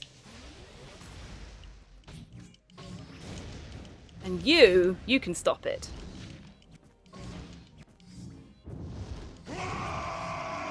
Oh, you bugger.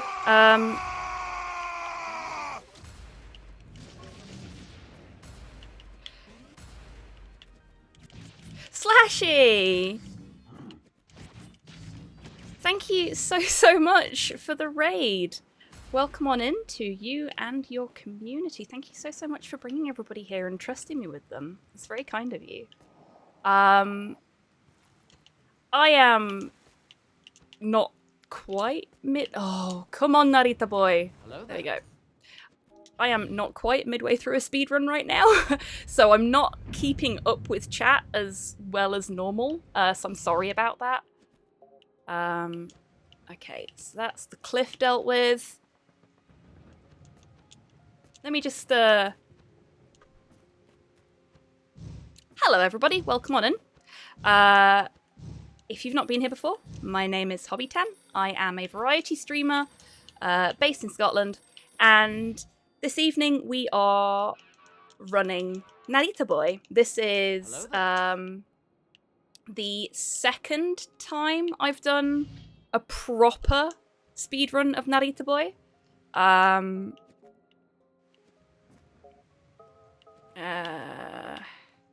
Cliff is back that way. Cliff is back that way. I do this every time. Oh god.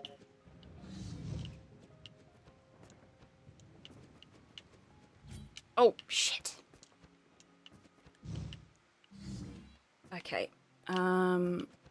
We need to go this way first. It's cavern I'm going to, not cliff. And then we go to the phone box after. Because we need something from here. Yeah, so we're running Narita Boy. I'm kind of just getting used to moving quickly through the game and... Shit. Oh, that was close. Those things always kill me. And I throw myself into the water. Every time we come into this cavern, I throw myself into the water. I always forget.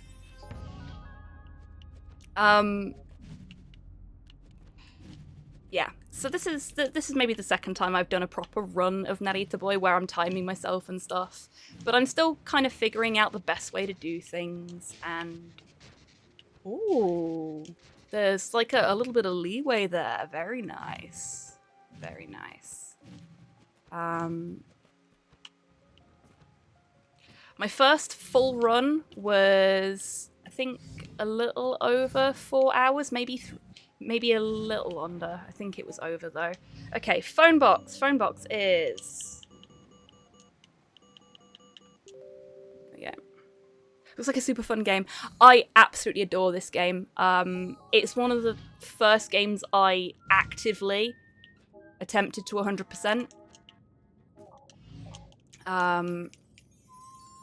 And I'm one of 2 runners, and I'm currently the only person that runs 100%. So this has given us the key for Redbeard, who is the only skippable boss in the main game.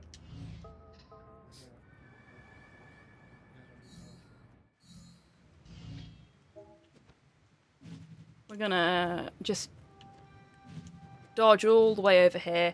I think there's a fight here. Oh no, we don't have to do another fight, that's good. We are going to be very careful here because there's a puddle there and I always dodge into it. So we're now finished here on Floppy Island. We've got the skippable stuff for, well, almost all of the skippable stuff for the Blue Kingdom, which is great.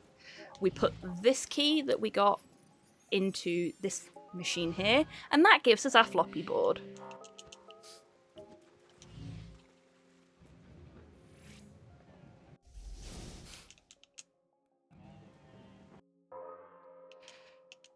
The floppy board is really fun. I really like it. Once you've gotten off of that little bit of land though, if you make contact with dry land with your floppy board, you face plant into the land, which looks hilarious but is not great for saving time during a speedrun. So I need to be kind of careful about not doing that. So what we want is for me to be as swish as I was there. I don't think we need to fight these guys, so we're not going to bother. No, we don't. We actually need the floppy board to get across that really big puddle, otherwise Narita Boy will drown, which is awkward. There you go, that's what happens if you don't put the floppy board away quickly enough. So we're gonna fail to meditate at the creator's memory here. Come on. There we go. Thank you for the treat for Porthos. I can do that whilst I'm meditating. There you go. Unfortunately, I can't put Porthos cam on because I've got my live split screen open at the moment.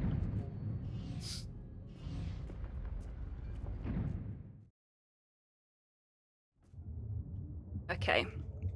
We are very badly hurt. I might throw myself into the water after we've done this memory. Actually, I might wait until we've done this little room that we're going into, because that should just spawn us back where we started, or at the very worst, it'll spawn us where we already are. Thank you for the treat for me. I cannot do that right now. I need both hands on the controller, but I promise you I will do it later. Useful tip for anybody that decides they want to speedrun this. You do not have to let go of the run button in these sections when you're accessing a new area. You can just keep running and press the up button and it will work.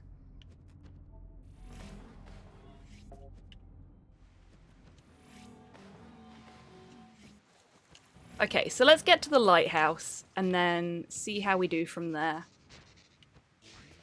Ooh, that could have been bad. Okay, so if we talk to him, he'll just tell us that the lighthouse is completely inaccessible. Doesn't know why.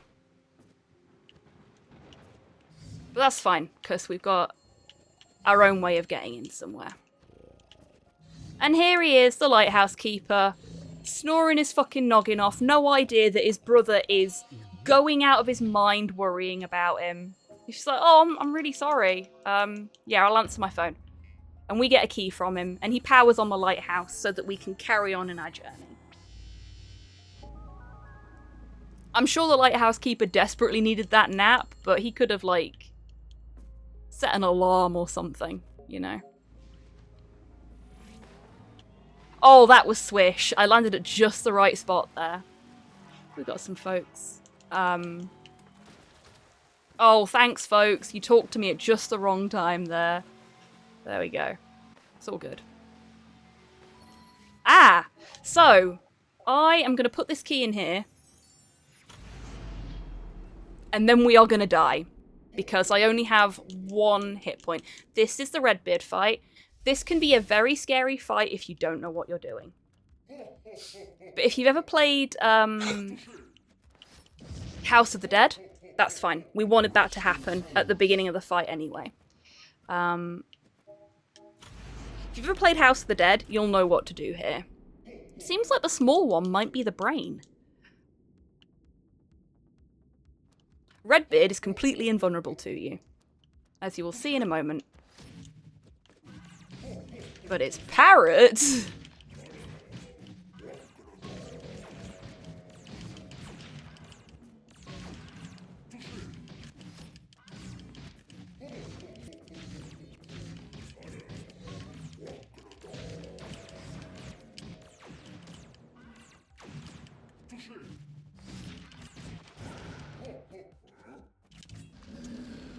There we go. That's Redbeard dead. Really nice, easy fight if you know what you're looking for. If you know what you need to do. Let's see if these splits balance out now. Because I did Crab and then Redbeard originally, and I swapped the splits around. It seems to have really screwed my times up, but I'm okay with that. Because, you know, we were learning. Go over here. I think this is the quickest way back. Yeah, this is the quickest way back. So we're just gonna... Ooh.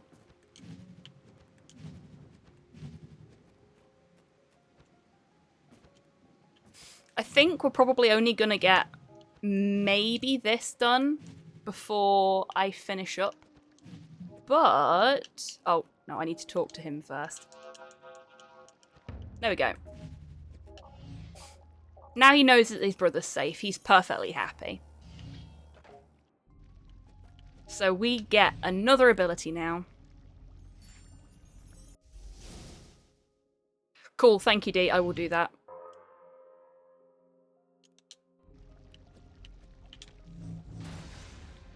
I thought I'd adjusted everything correctly so that it was, like, dealt with, but obviously not. And now we fight Crab. I like Crab as a fight. It's a fun fight. It's a cute little boss. I say little. This thing is not little.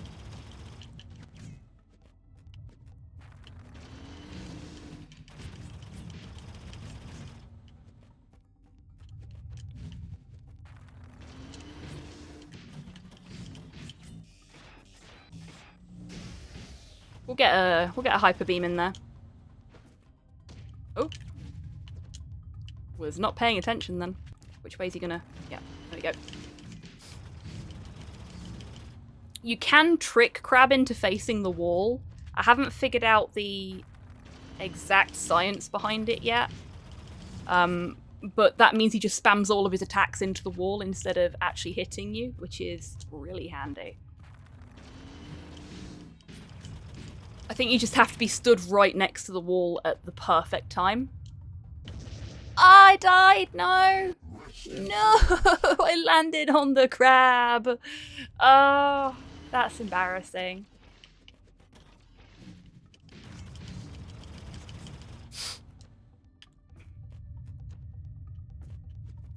Let's try it. Yes! There we go. Okay. That's good to know.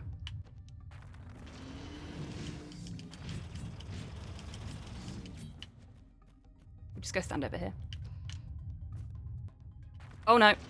He's not falling for it a third time. Fool me once, shame on you, and all that. Oh.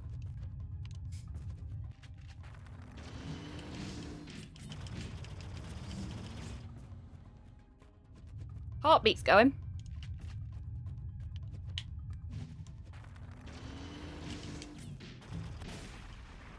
Get a nice heavy shotgun hit in there as well.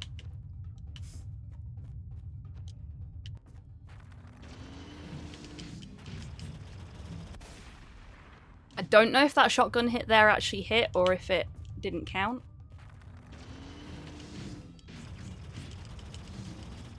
Oh, he's getting close to dead. Got that heartbeat going.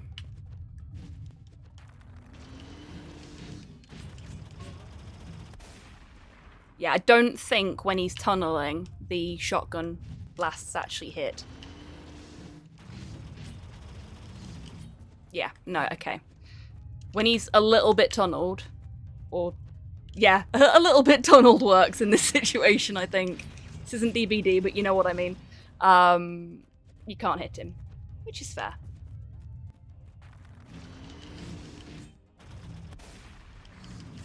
Oh, that was an interrupt. Very nice.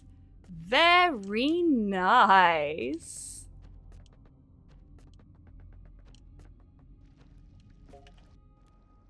Wait, no, I've done it again. Every time. There's no point in having to fight a boss and then just leave immediately. There are things to do in here. We need to actually visit the Tourist Information Centre. You did the speed and run. I did, sort of. That was a nice little time save there as well.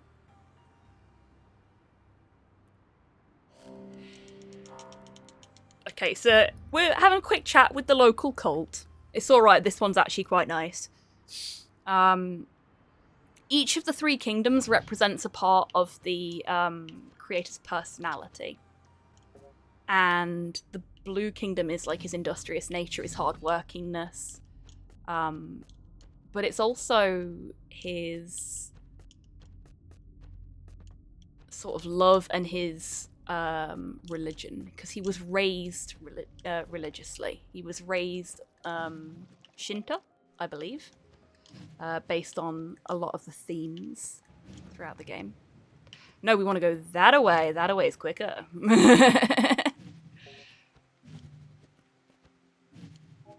Because we're gonna go fight the boss of this area, and we're only at an hour and a half. I'm down with that. That's good.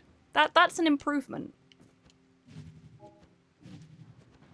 Still a lot of improvements to be made. I know the 100% run is different purely because well,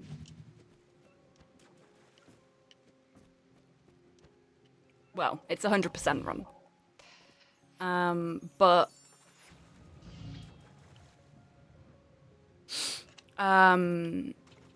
the any percent run is like 2 hours. So we're gonna have a quick chat with the guru.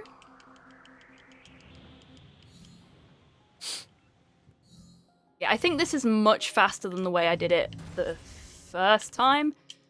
Be even faster if I didn't miss. So we have a quick chat with the guru. The guru gives us the other key for the onsen. And then we enter this code. Which is right there on screen, and yet crab thoughts on Twitter for later review. Okay. That's a little unsettling, but thank you.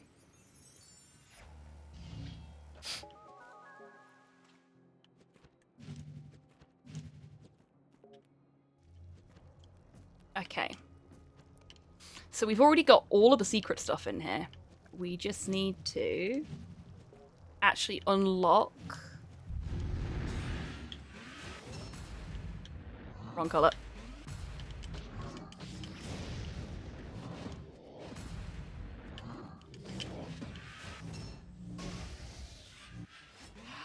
Ah, I know who put this in the jukebox.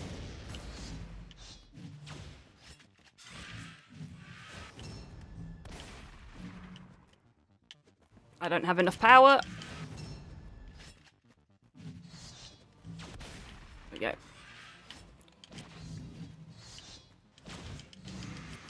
There we go. Suck it, spiky lady. Ah, the Soul Rippers! Hello, Soul Rippers. Where are you? Over here. So these guys, they're ghosts in cloaks. You knock their cloaks off, they get angry, and then they chase after you.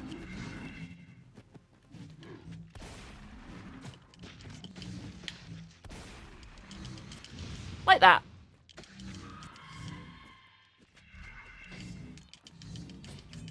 You can actually just leave them to fly off screen, but it takes a while, so it's better to hit them. We press a button in here. The giant hat is so cool, it's almost blasphemous. I see what you did there. Yeah, I figured you'd probably have an appreciation for them. Can't remember what they're called now. Red Witches, I think? But I don't think it is Witch. I can't remember the... Okay, we're doing this one first, because I got my colours the wrong way around there. Oh, they're not actually a...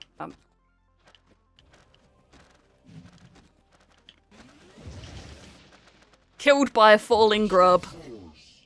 Embarrassing. Embarrassing. It's fine. Wow, that's put us way back.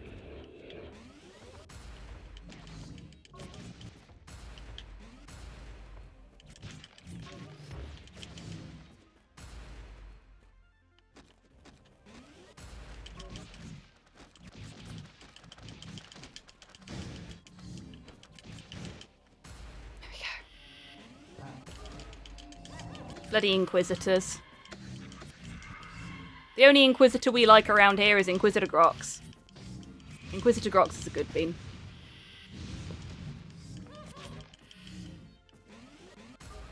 Where's he gonna be next? There. Oh, that's unfortunate. I smacked him, but it didn't register because he wasn't big enough yet. Come on. Out you come. There we go. And now we can press the button. 10 died as they lived, covered in grubs. That sounds about right. I mean, that's certainly what's going to happen after I die. They don't help us. But we've got the key for this now, so we press this button. Oh, wrong button. I pressed the button. Okay, we're gonna go and visit the glitch. This is basically in-game me. The Eternal Glitch, I believe is her name. Perpetual Glitch, sorry. Is very flickery. You have been warned now. I will let you know when it is safe to look back if you need to. I actually didn't cause the dragon bot glitch today, which is a shame. So, and we are out of the glitches room. Now, I have tried throwing myself off of this platform into the abyss below with the intention of landing on that. It does not work. You just die automatically, so it's not worth it.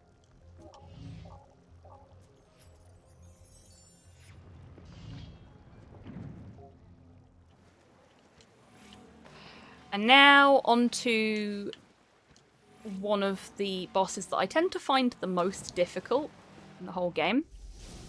This is Fish Koi. Big fucking fish. I like it. It's a pretty fish. But I am not good at this fight. For a few reasons.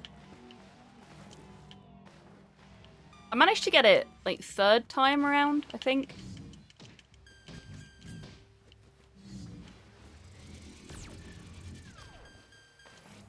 Oh, that was close.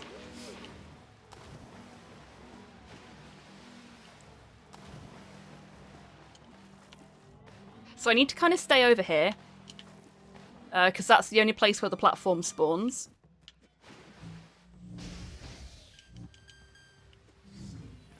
Nope! Oh, I hit the wrong button there. I mean, thankfully it's not caused me too much damage. I say as I get hit by the fish again. Hopefully we can claw it back and it won't be a wipe.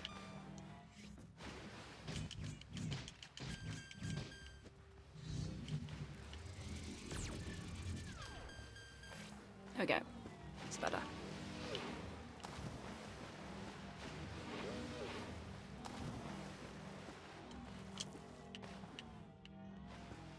Sorry, I'm gonna just be super focused for this entire fight.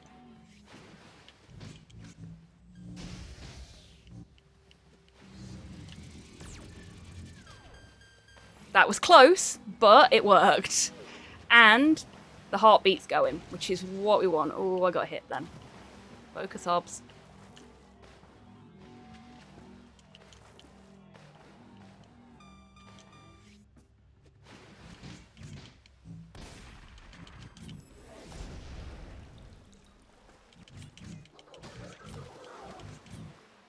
Yes! I think that is the first time I've beat Fish Koi first try.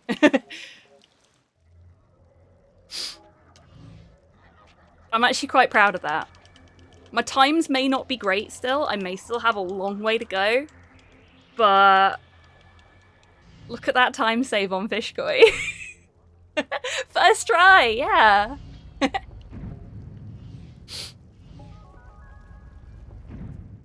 I bet seasoned speedrunners in chat are just like, yeah, and a glod as well, a gold. Got a gold split there. I bet seasoned speedrunners in chat are just like, oh, look how happy they are, look how cheerful and full of hope and life they are. Wait until they get to run 50. So this is the only memory in the entire game that goes right to left instead of left to right. 5,000, yeah. It's gonna take me that many to get a decent time. So this is, the creator has decided it's time to leave home, and he goes exploring and discovers himself, discovers his spirituality, and then he meets a really nice girl, and they fall in love.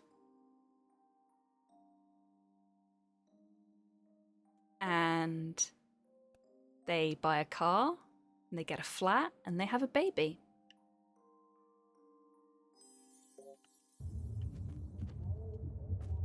His life's really starting to look up. He's got everything he ever dreamed of.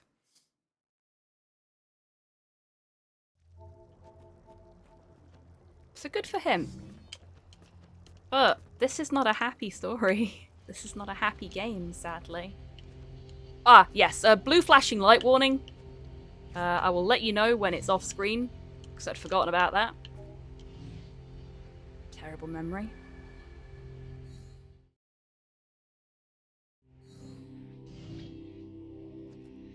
And we are on to the final house. The blue flashing light is gone, but the red one is up. So I will let you know when this is out of the way. And I'm gonna have a little wiggle in my seat, because I needed a posture check for myself there. Red flashing light is gone, and we are in the red house, everybody. This is the third and penultimate area of the game. And under 2 hours. You have no idea how happy this makes me. Also, keep note of that door that we saw when we got here. Which is of a variety of door that we can't open right now. We'll soon be able to. But for now, just like this one here, it is unopenable. Go.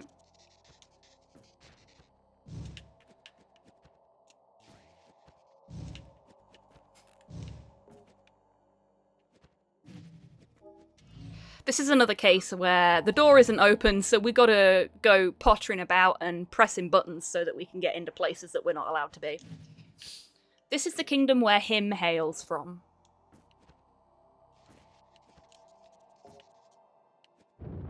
And it looks a little bit like a Sith temple, not gonna lie.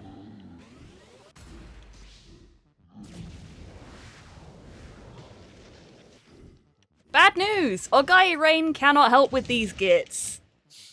And when I am in blue wildfire mode, I take more damage from them. Just like they take more damage from me. It is a risky play to use that against them, so I'm not gonna bother.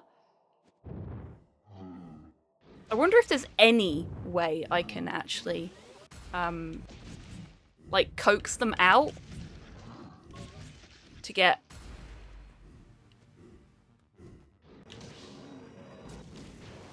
Yes, there we go. Thank you, Ogai Rain. You are my favourite right now. Oh, the game lagged out because I ran too quickly there. I went too fast and the game could not comprehend. Okay, so we've got another one of those doors here. I always struggle with this lot because there's a lot of wandering around and not necessarily going to the nearest room first.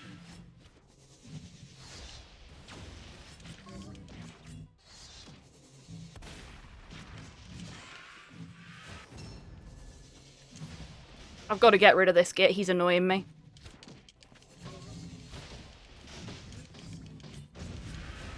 There we go.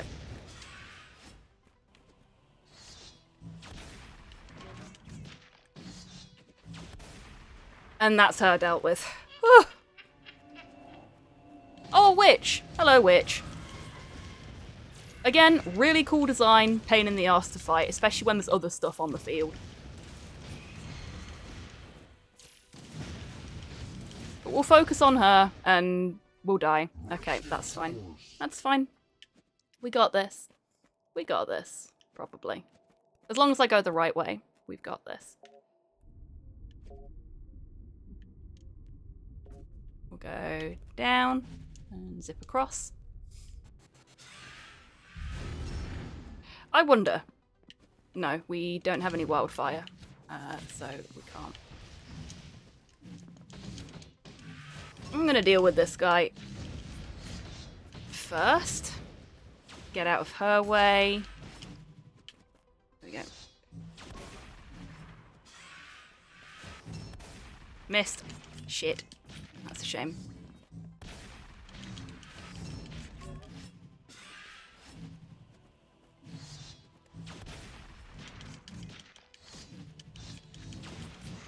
There we go.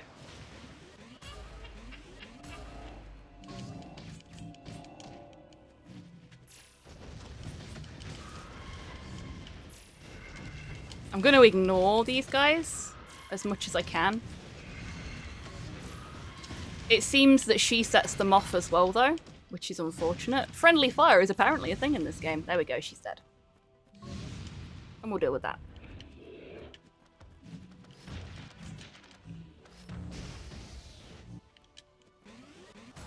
Oh no.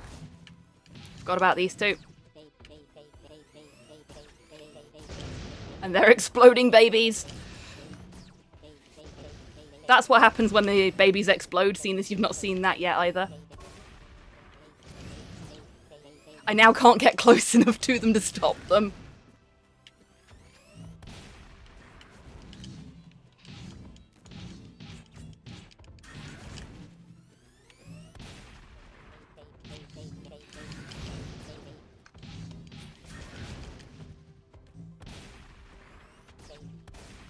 Right, that's one down. Oh.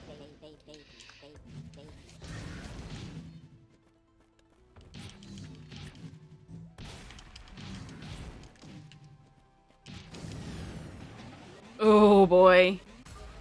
We're going to take a little load break. I know it's not exactly conducive to me going fast, but... Okay, so we've pressed 2 of the 3 buttons we need to unlock that room. And now we need to find the last one. Oh look, it's Motherboard. Let's have a quick chat with Mam. So Motherboard tells us here a little bit about him and the fact that he's a corrupted program that has led a bunch of other programs to be to like go and be corrupted with him. This guy I think gives us the key we need. No, he doesn't. Okay. Ah, no, it's this one, isn't it? So they tell us that Johnny Heat has gone missing. Johnny Heat is the 3rd dude. We go this way. We meditate here to open this door.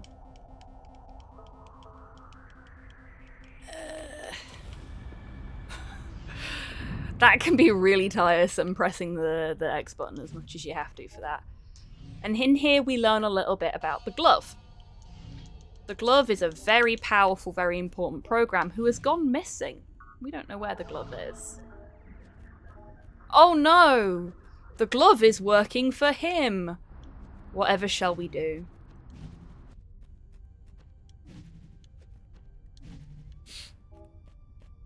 Okay, this door is over here somewhere, if I'm not mistaken. Or maybe not.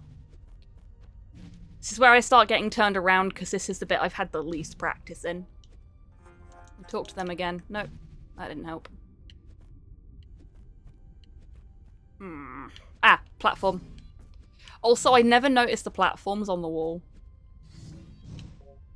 Like, they just blend in for me, which is not helpful.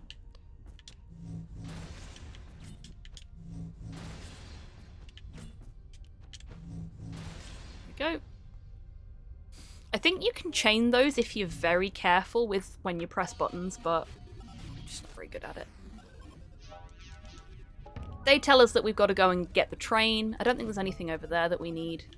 Oh, there is. Yeah, we need to go this way and get the ability that we need to actually go out of the room.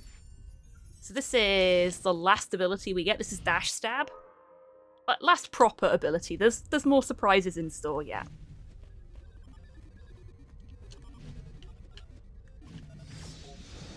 And that's Dash Stab. It's a really neat ability. I like it. We're actually going to go and use that to get the piece I missed for my last 100% run in a moment. Oh. So you can use Dash Stab to get through those smaller hand enemies as well. But we're just booking it. Thank you, DMAC, for that suggestion, by the way. That has worked very nicely. I am badly hurt now, so I've got to be careful with the white noise fight. The white noise fight has a lot of staticky sounds in it, and if I'm not careful, some vor. I was not careful. We got vored.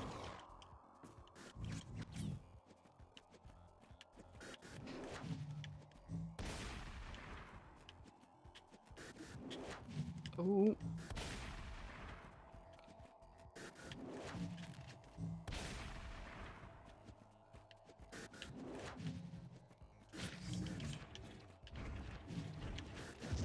Oh, yeah, I was no way I was going to do that with 1 health.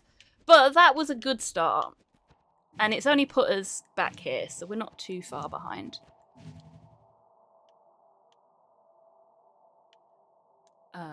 Come on, white noise. Out you come. Out you come.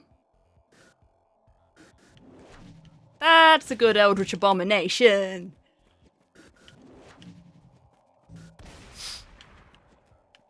I do quite like this fight.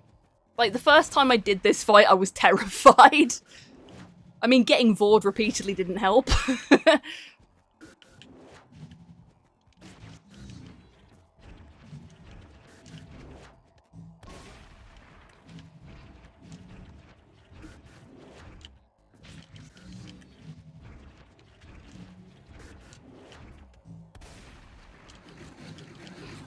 Yes! Another time save. That's grand. Okay, we're gonna completely ignore that platform and fuck off back over here. Because I want to do this before I forget. Because we are going off the required path here. There we go. So for this one, we want...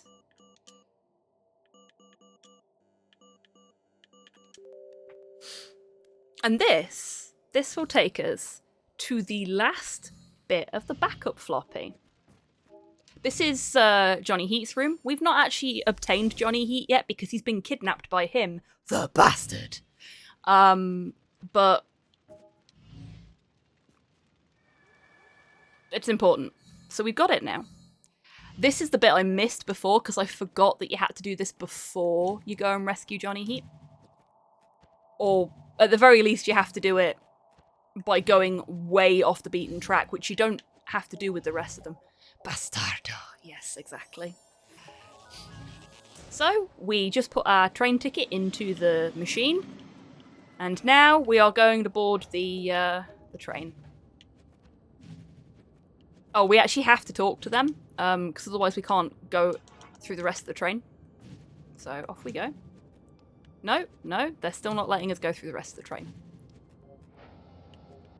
We have to go this way. Hi, Glove. So we talk to the Glove. Gives us a key. I was thinking about the wrong train trip, because we have to come back for another train trip soon. And now we go back this way. Go through the door that we opened earlier to save ourselves some time. Take a couple of hits there just to move a bit quicker, and then we go this way? This way. Here we go.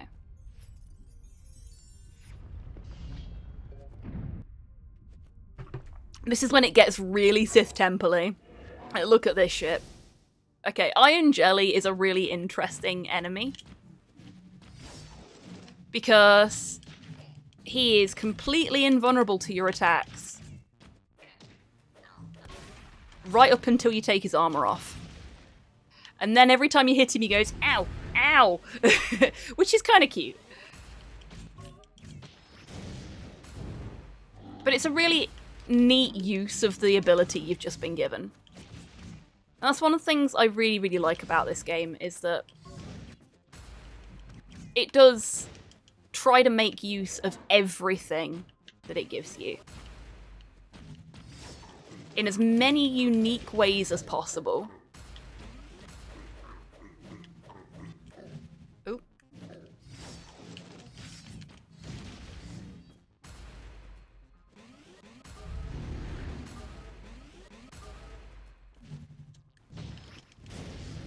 Oh, I did not know I could shoulder barge them for massive damage. Ugh.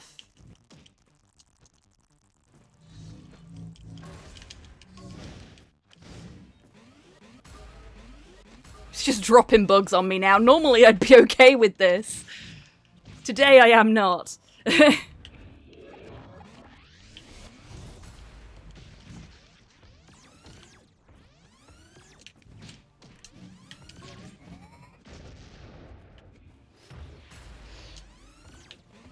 Nope.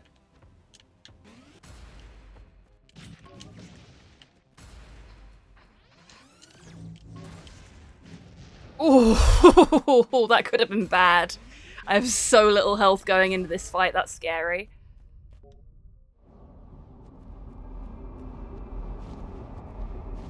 Okay, we are gonna go and rescue Johnny Heat now. I'm a little bit over the amount of time I said I wanted to allot for this stream, but I'm quite happy of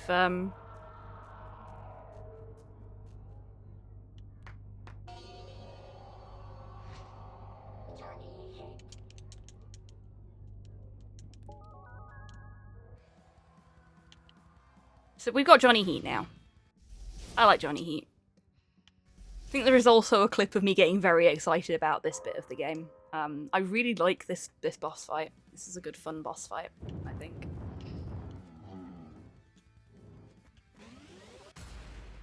So we've now got Red Wildfire from Johnny Heat.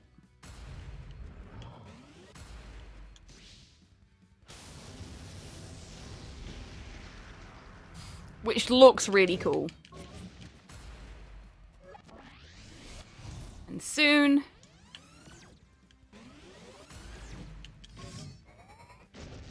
soon Hex will wake up. There's only like 20 minutes left, right? Oh, I fucking wish I'm not that good.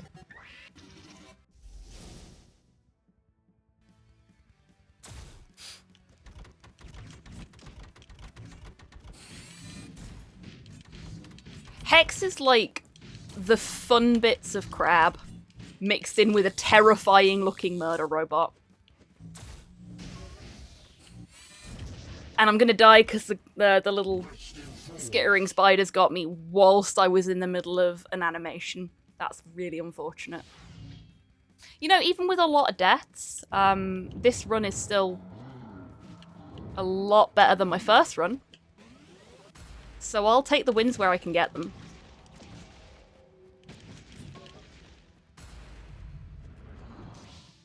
Hit the wrong button. I hit the wrong button.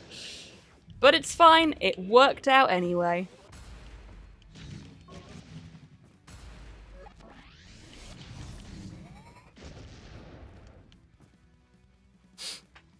This works quite well with this fight scene. Okay, Hex is awake.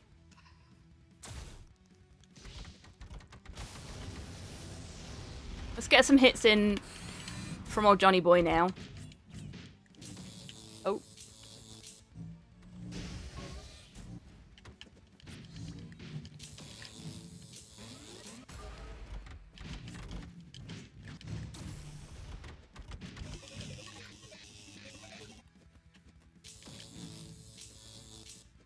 That was unfortunate. I didn't think he'd do it twice in a row.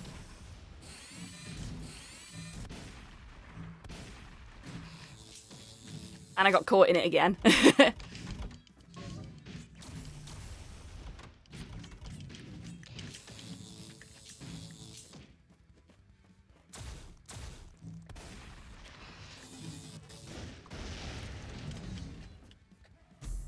That's Hex done. Fuck! Look at that time save! Holy heckers! Oh, wow! I'm quite proud of that!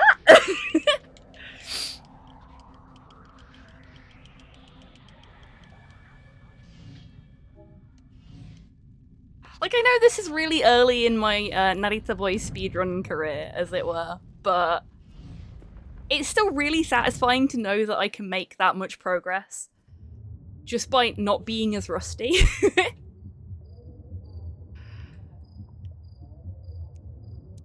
Oh, I'm feeling really pleased with this. We've made a lot more progress than I expected to in the 2 hours. Like, we've literally got the glove and him left, and then it's over.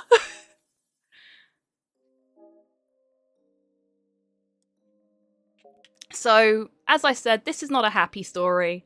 Unfortunately, the creator spent too much time focusing on the digital world that he'd been building and didn't pay his wife or his child any mind at all.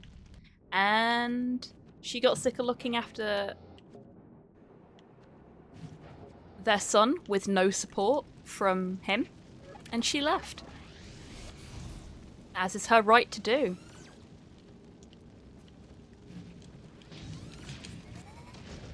Oh no, I had no chance there.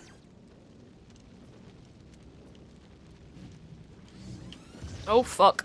No, that's fine. I only had one health left anyway. Fuck it. We'll take that as a necessary evil. Not helped by the fact I was expecting him to respawn and he didn't. Oh, straight into the fire. Shit. Okay. Oh, sod off. What? Come on now. There we go.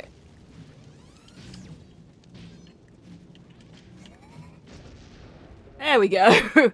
Well, that was embarrassing. Oh well. These things happen. We're gonna go over here first of all. Deal with that.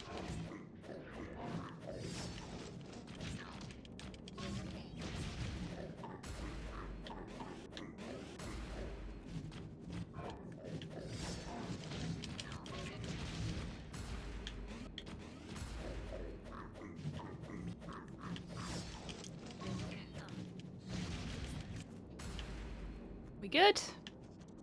We'll just not bother with that hand there. I only did the first one so that I got a bit of maneuverability, because if you get stuck between those two, it's a nightmare.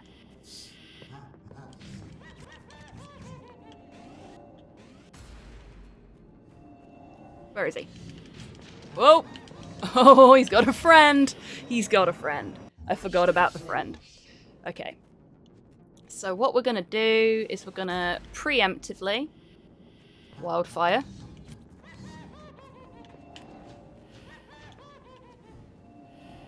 Oh shoot, that did not work how I'd planned.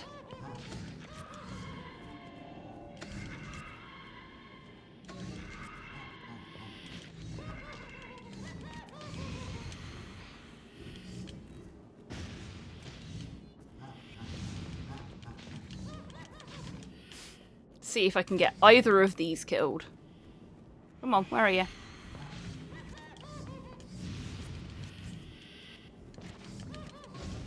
That's one down. Preemptive wildfiring was a bad plan because I ran out of wildfire sooner than I expected to. No, come on. There we go. Shit. I was trying really hard to kite it and it just did not work.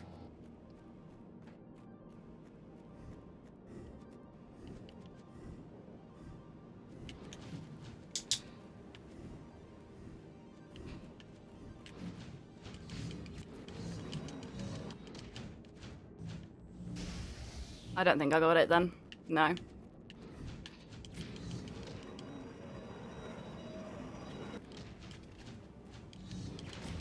There we go.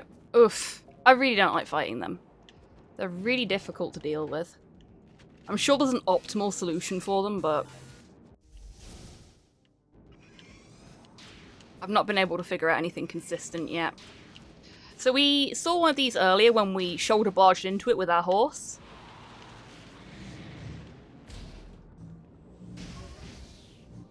This is how we deal with them. I probably could have got a couple of extra hits in there, actually. So we avoid their shots.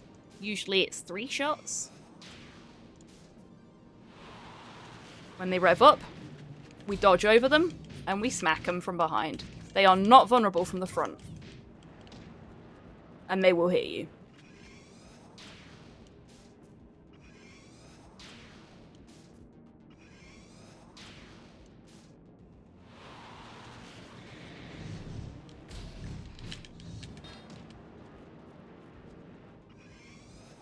And the amount of time they are vulnerable for seems to be different. Like it's randomized. I don't know if it is randomized or if it's based on the attacks you use. There we go. Solid.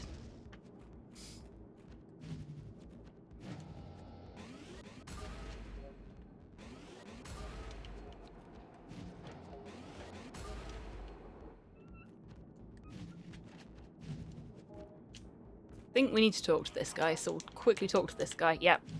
Gloves hold up in the last carriage.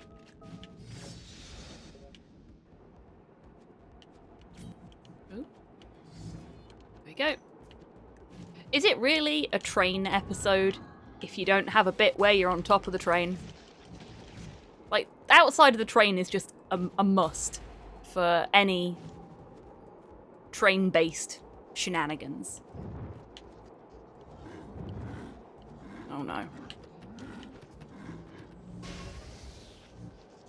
I hope that got both of them. It did.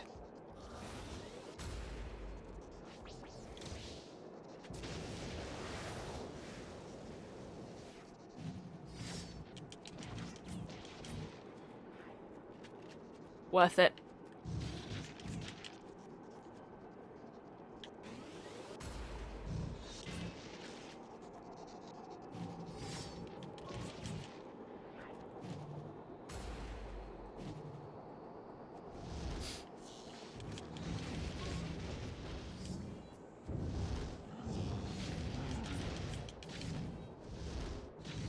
Just going to ignore the zombies and focus on the necromancer, because that is the way to end this fight quickly.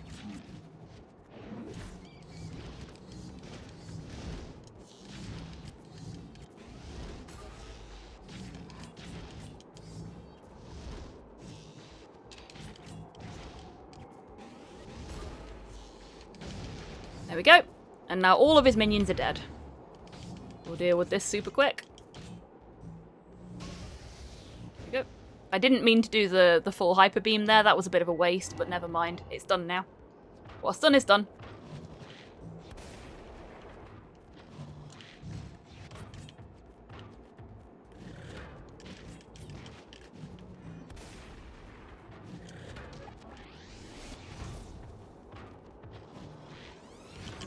I thought I heard you. We're gonna heal up while we wait for him to make his way over here.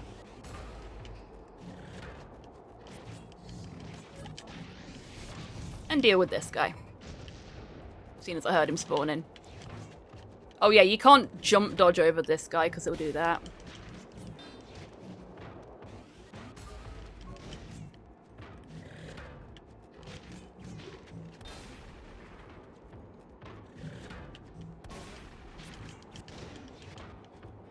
Bloody bats.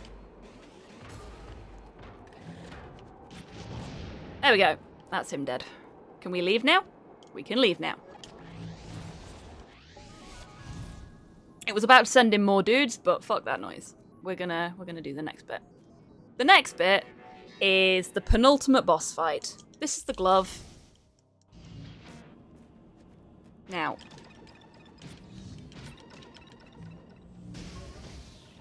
we had some conversations, me and Dee, about the quickest way to do this fight.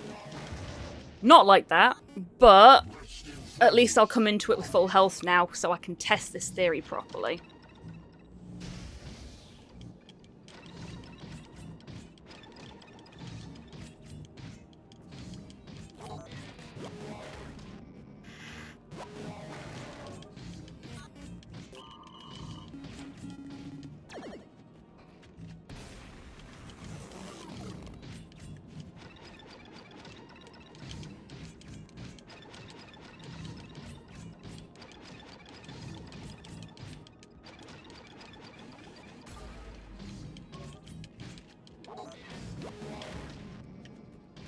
It would be if I could implement it, Dee.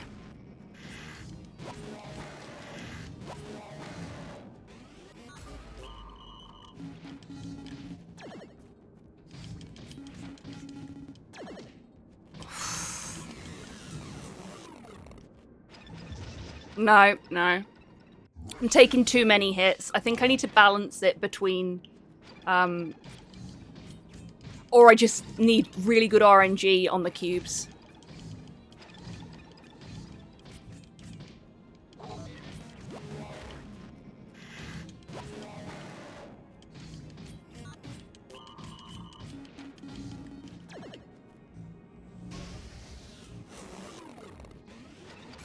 I mean, we're into phase 2 now, which is nice.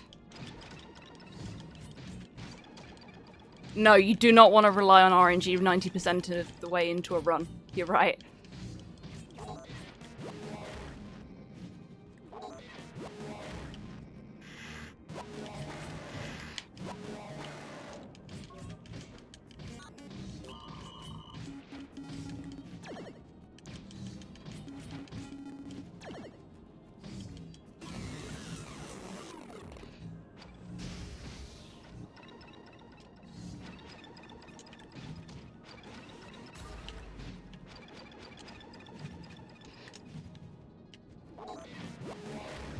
Oh no! I wasn't far enough over.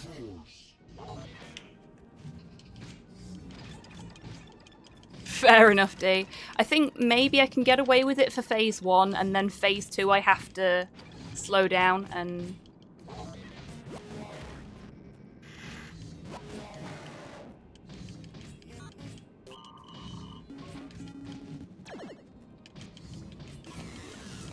Because that's phase 2 already. Oh, that didn't work very well. Narita boy, jump when I tell you to. Also, maybe dodge when I tell you to?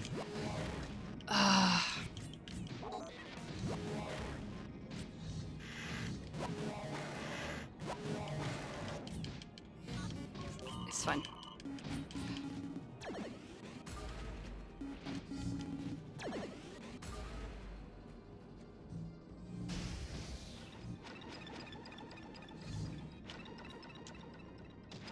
I'm really bad at the little jumps. And the big jumps.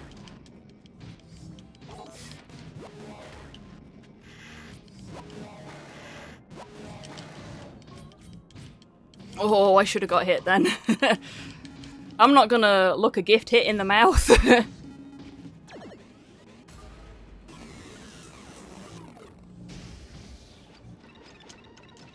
Oh, shoot. I should have waited a little bit for that.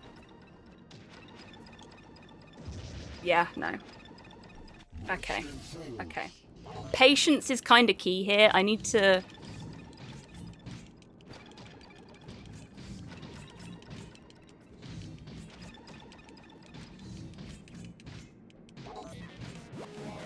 Oh, dodged the wrong way.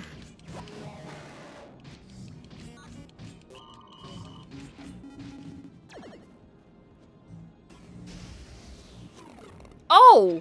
Shit! Well, that's annoying. That's really annoying. Narita boy, why aren't you jumping? This is gonna get me killed again.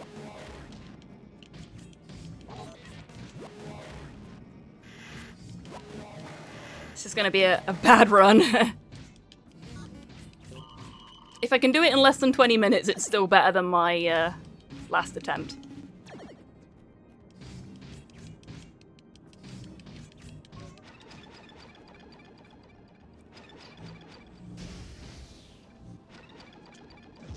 Oh, seriously, doing the little like half jumps is so difficult.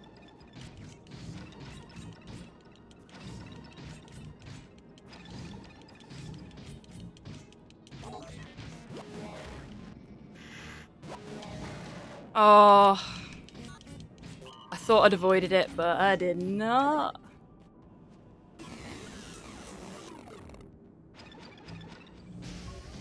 There we go.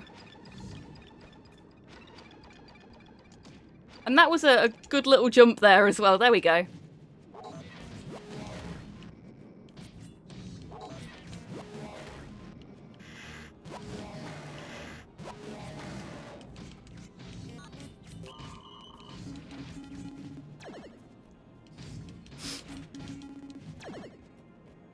Okay. Come on. Okay, I took a hit there, but it could have been worse.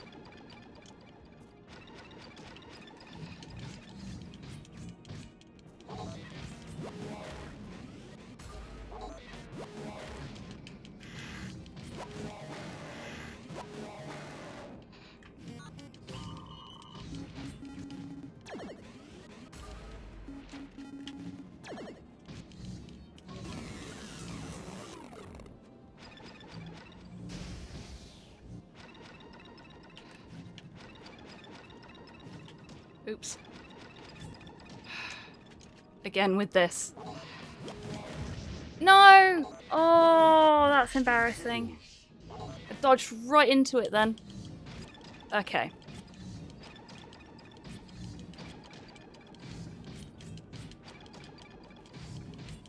You charge your charge attack while moving. You mean the... Oh, I should not have been looking at chat then!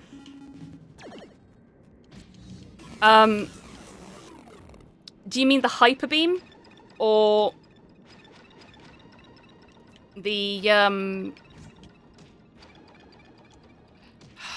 fuck. I'm just gonna let him kill me because I've got 1 health left. That was terrible. Do you mean the hyper beam attack or the charged baseball bat hit? The one you don't use. I don't think so, no. I think you have to stand still to use it. Yeah, you do.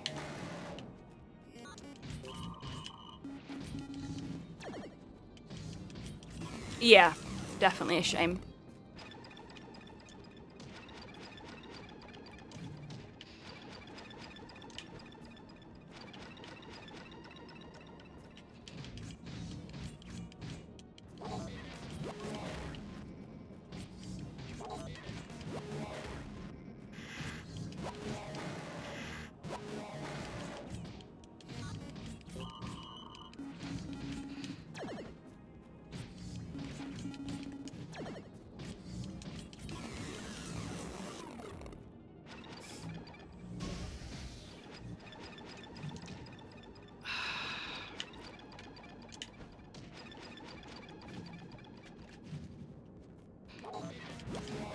No! Oh, I dodged the wrong way. I'm so bad at this fight. Okay.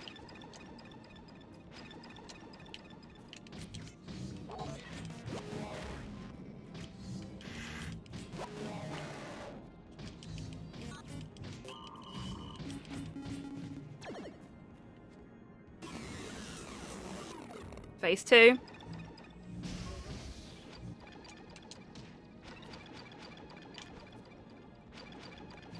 Oops.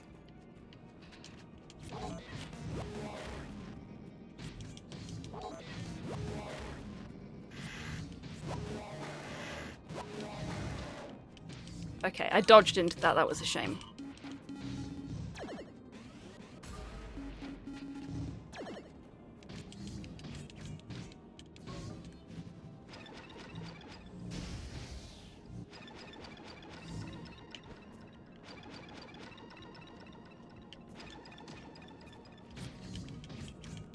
I think he throws less cubes at you if you hit him more as well. Daft as that may sound, like, duh, but...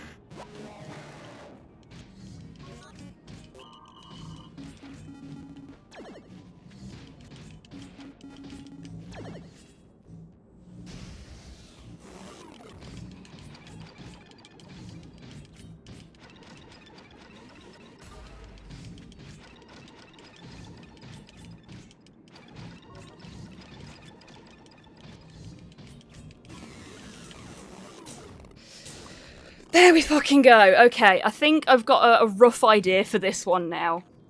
It's a combination of smacking him a lot and taking a lot of hits, but it works, sort of. I need to work on it a little more to get it consistent. But that worked, and yeah, massive time save there. Take a look at that. That's way better than last time. Hello, Tomahawk. Welcome in. Been lurking but wanted to wait until you'd beaten the boss in case of distraction. Oh, bless you. Thank you so much. That's very kind of you to be that patient. I hope you're doing well today. Folks, if you are not following Tomahawk, you really should be. Absolutely fantastic Fall Guys player, Souls player as well, and does Souls challenge runs. Very cool. Also, super chill vibes. You wouldn't think it with the kind of games that he's playing, but yeah, super chill vibes on those streams. This is a right to left one again. Okay. This one's a bit of a pain in the ass, actually, because you have to stop running to climb up a flight of stairs. So this is the creator kind of like on his own. He's getting lost in his own little world. He starts a cult. It's okay. Everyone's allowed to start a little cult every now and then, right?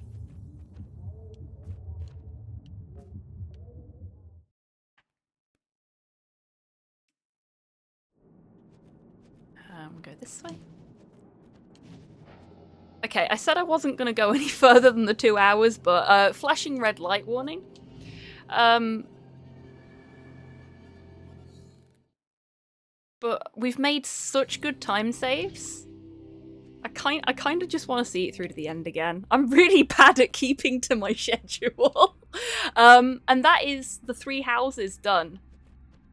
So now we're going to go have a quick chat with the synth sensei. Oh, the run is going very well, thank you, Tomahoop. Very well indeed. Many gold splits, which is always pleasing.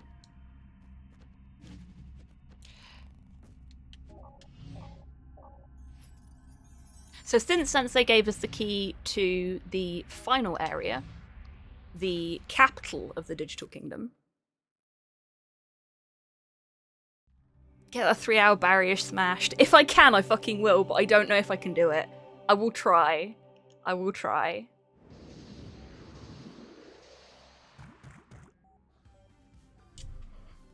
Have a little dance.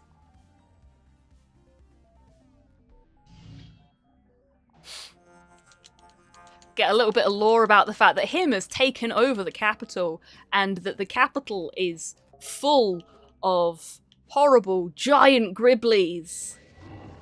Like these. So we're going to deal with this one so that we've got a bit of room to maneuver with this guy here. Because, you know what? Fuck it. Okay, do your thing, man. Oh, okay, that didn't help much. Damn it, Ogai! I believed in you!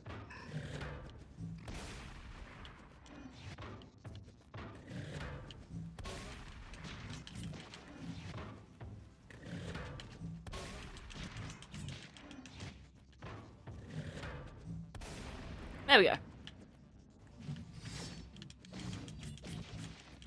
So this is our first hint that there's going to be some kaiju-type shenanigans going on in this game. And folks that have been here before know how I feel about kaiju. I got killed. I really struggle in this area because there's things in front of the screen. They are literal blind spots for me.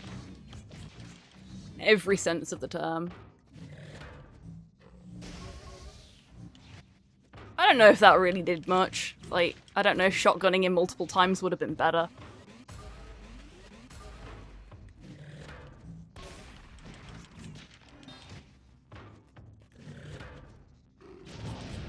No, it wouldn't have. Oh. There we go. Right. Always deal with the necromancer first if you can. But we've got some big boys here, so let's just bring out the firepower and hope for the best.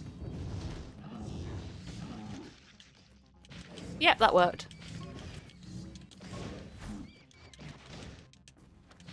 Bloody bats. You know, I die to things like the bats more often than anything else, because they just... I don't see them. We're just gonna let the guys help us out a little bit here. The dudes are gonna do some work for us.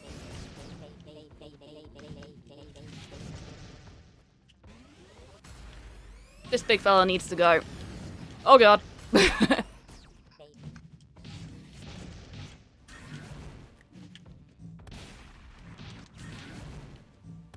Missed. That's a shame. I was not close enough for that shotgun blast there. There we go. Better. Much better. I died a lot doing this bit. Oh, no. It's one of you guys. Big bat.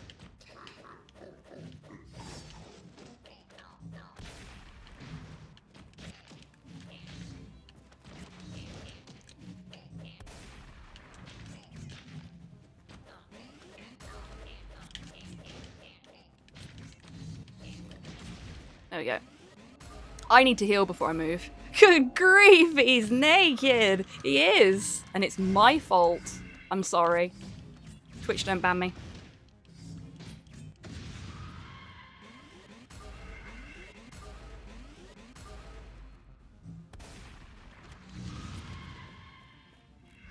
Where are you? There you are. Go. Big boy. Oh no. That could have been bad.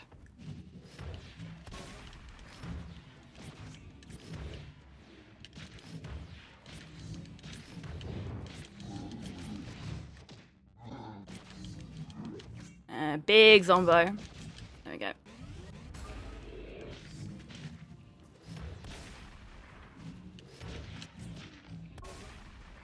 Sorted. Another big angry Zombo.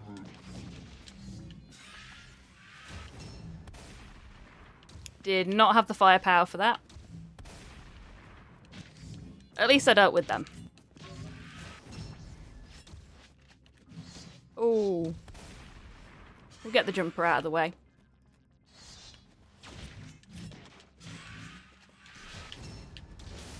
I'm just gonna deal with them the quick and easy way.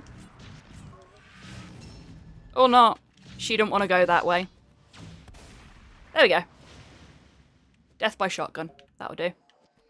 We need to get the heck out of here. So we're gonna blast through these walls. Haley! Hello! Okay, so this guy's just telling us that we're gonna have to use our floppy board here. Is this deja vu? Gold Frappuccino just resubscribed. Evening Dan. Hope you've had a good Sunday hobbies hype. I have had a wonderful Sunday, thank you very much, and you have just made it all that much better. Thank you so much for resubscribing. Just in time for the kaiju! Welcome on in, I hope you're doing great today. We are so close to the end of the game. I was supposed to finish up half an hour ago, but, like, we're so close to the end of the run, and that's a second... Oh no! That's a second complete run under my belt if I do this. So... we doing it. Hopefully, it won't be like the last complete run I did, which took way longer than it should have done. Oh no, we need to go all the way up here because we need to go to the secret room, otherwise it's not a true 100% run. Even though this does nothing for us. This is the last, the absolute last room code we have to put in.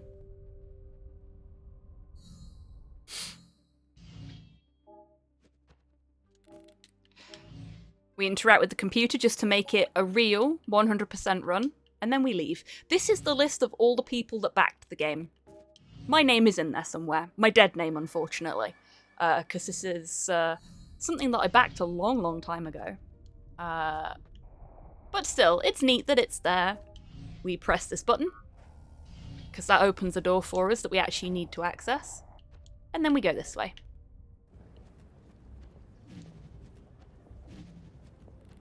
So none of this is open to us yet, but we are going to need that robot later. Hello, kaiju. Goodbye, kaiju. We'll see you later. I'm going to go all the way over here to the thermal baths. And now we have more fights to deal with.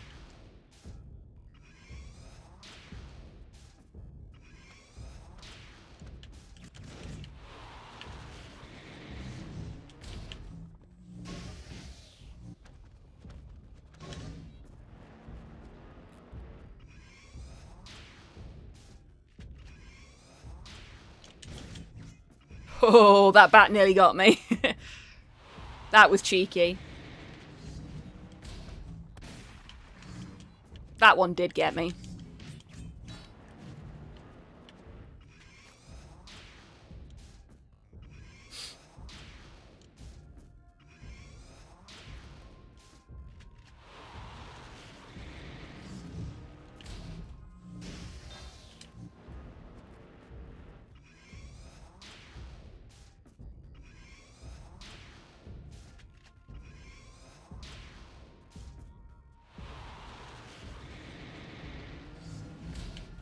Ah! I dodged the wrong way.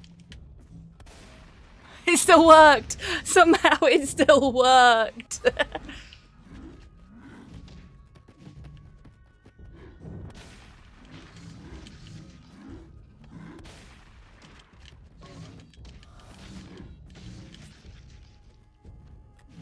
I need to get away from everything for a second. Cause I'm not healthy. No wildfire.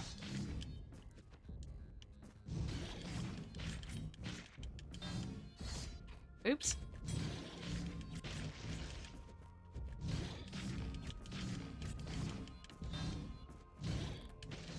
There we go. All of the explosives experts on the field at the same time. Do not like this. Yee! At all.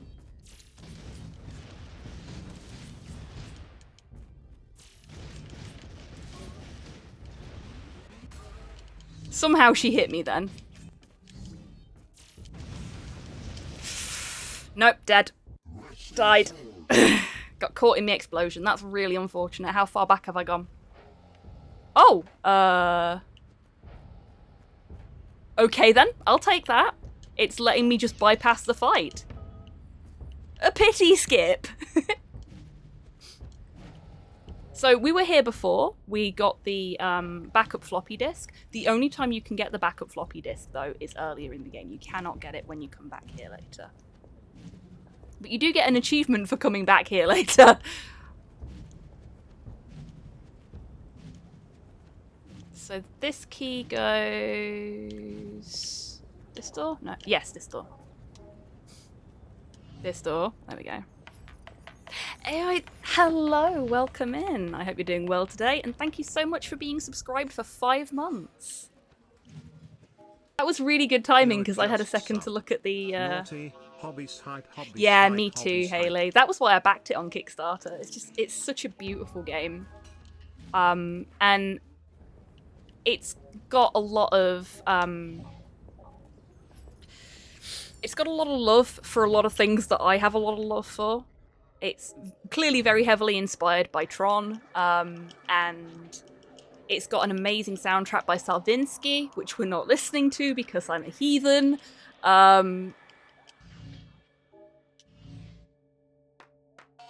But it's also got an awful lot of sort of references to Shintoism and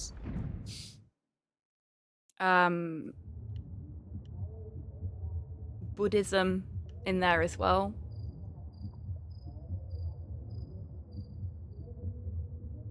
It's just, I really like it. It's a really good game.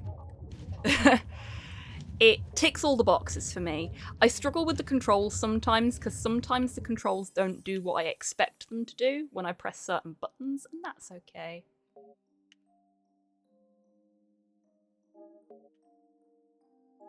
It can't be perfect all the time, you know? So he continues his cult in prison after he gets arrested at his cult meeting. Game.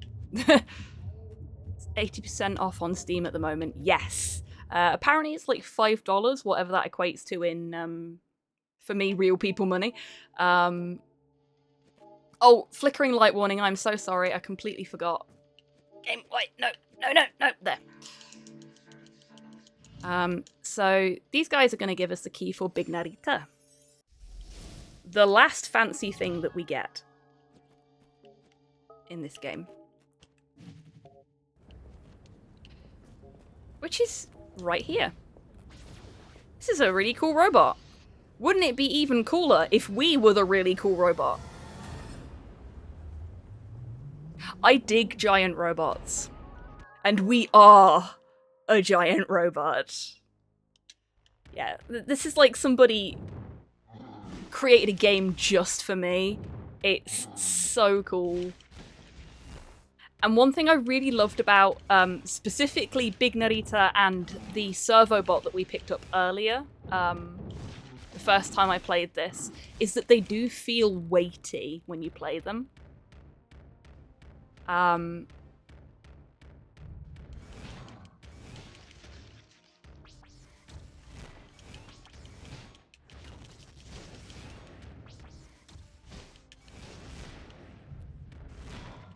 And the move set for Big Narita is so good. Look at that. That is proper anime shit right there. I say, showing off the moveset instead of actually maneuvering forward and keeping the pace of my speedrun going.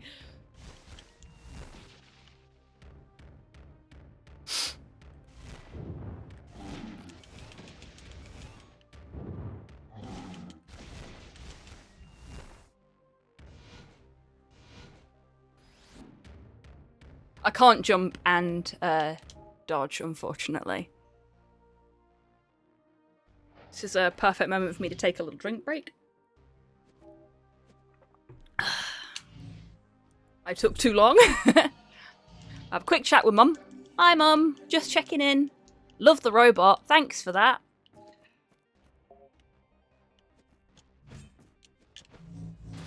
Go. I really like the different animations in this as well. We are very close to the end of the game now. This is the core, or it's very close to the core. And once we've got this...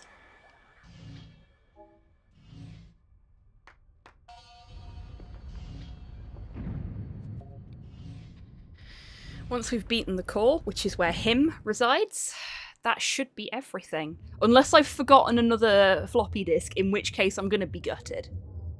But I'm pretty sure we've got them all. We got the one right at the beginning. We've been to Johnny Heat, Ogairen, and I've forgotten his name. Tayo Beam's room. So we've done it all. So he gets out of prison and he starts working on this device that he's been dreaming about, that he started his cult for, and it is the Narita 1, an amazing computer, and everybody loves it. But then bigwigs get involved. Money gets involved. And we all know what happens when bigwigs and money get involved in a really good idea.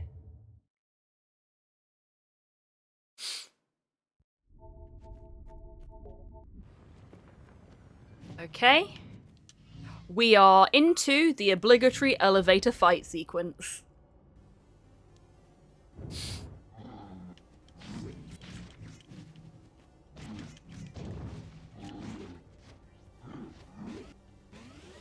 Nope, that's yellow, not red. There we go. That one's red. That was not what I intended to do. Nope, blue. Thank you.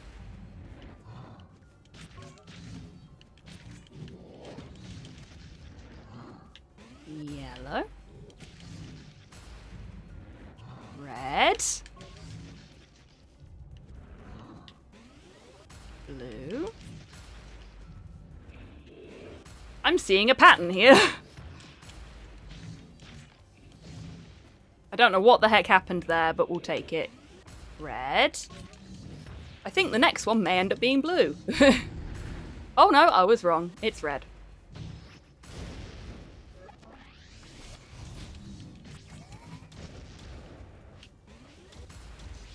We're gonna let Johnny deal with these guys, cause I am sick to the back teeth of jumpers. Uh-oh.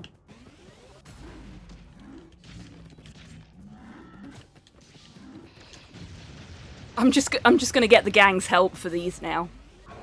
Save some time. Oops.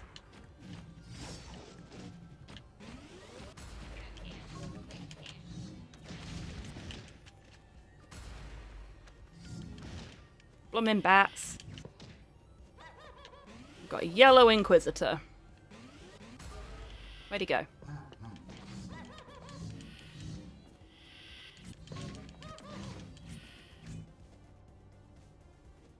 Okay, I've run out of wildfire for a bit. That's fine. We got a few good hits in against him while we still had it. There we go, he dead. Oh, that's a shame.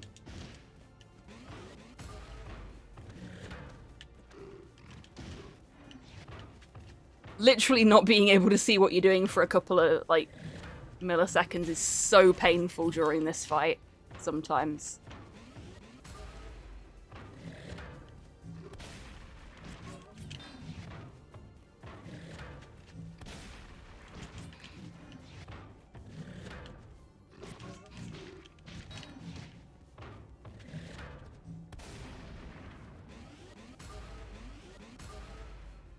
That was a save, so I think that's the end of the fight. That's the end of the fight. Good, good, good. Is it a Spotify playlist? Yes, it is my Spotify playlist, in fact. This is my evening synth playlist, with the occasional addition by our wonderful folks in chat. And here he is, him, the arsehole that's caused all of this, holding our mother hostage. I will sort out a link for the playlist if you are interested, and pop it into one of the Discords that we're both in. Okay, I will probably die first attempt of this fight because I do not have a lot of health. And him tends to take a while for me. To be fair, I've only fought him and won a couple of times at this point. Ooh.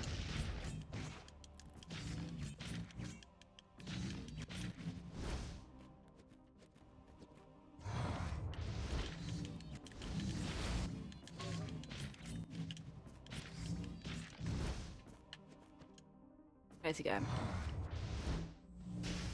Aww, invulnerable. Boo.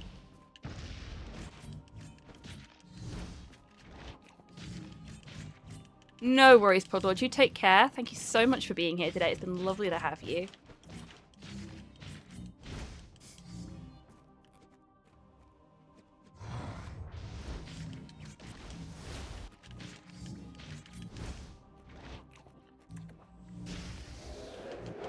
That's phase 1 done.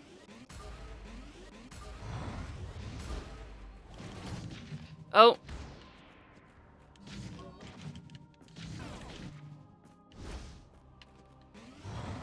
Nope. That was a risky move and it did not pay off.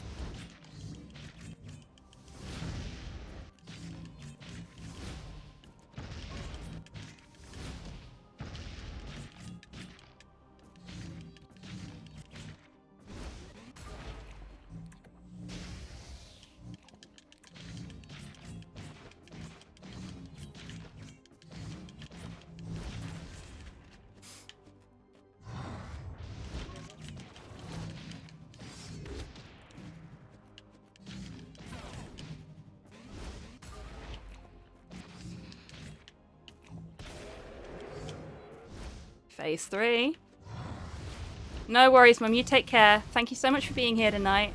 It's been lovely to have you, and I hope you rest well. Happy Mother's Day again. It's still Mother's Day, right? For 1 hour!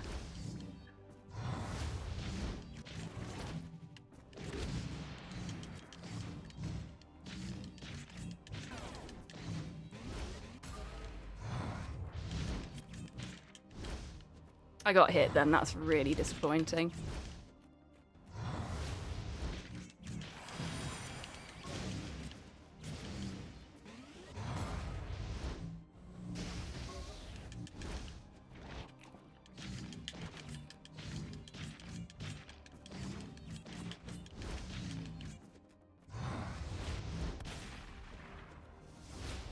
Oh no.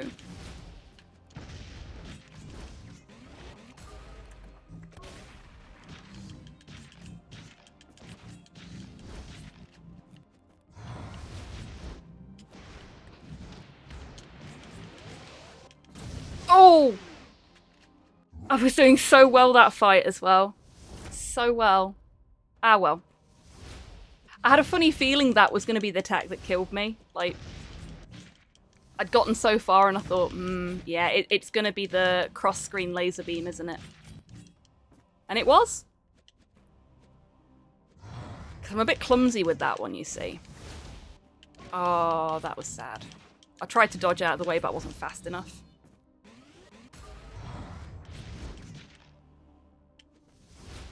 Oh!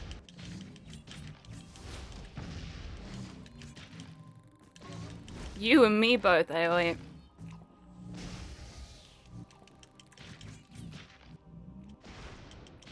Just smack him with my baseball bat.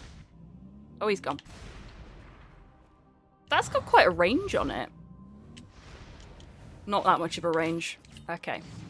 Now is not the best time to be testing what my skills do.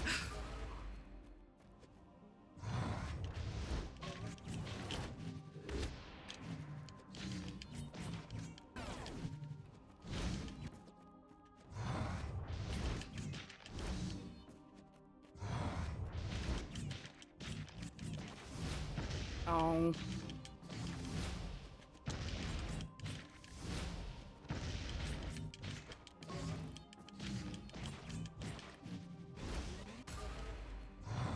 Ooh.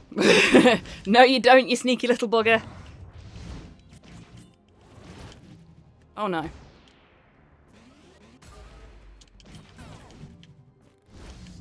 I could have taken, I could have taken a few more hits and then just dealt with it later, but I wanted to get that health.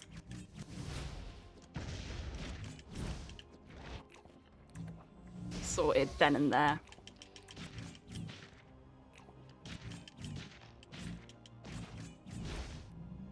He moved. There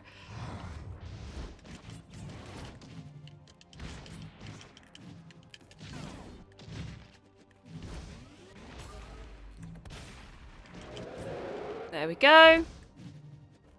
That's phase 2, I think. Oh, shoot.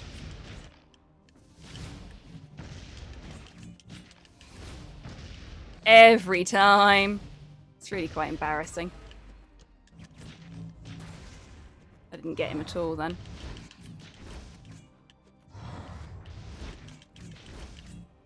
Okay.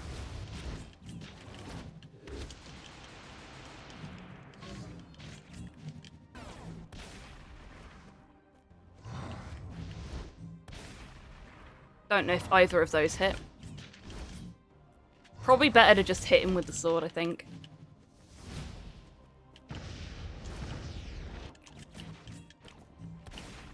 No.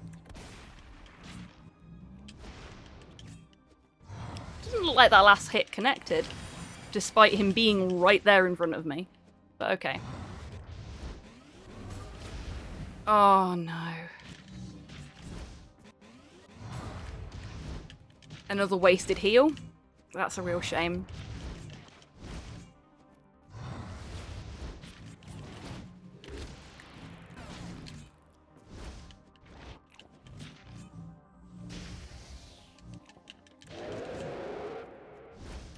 Another phase.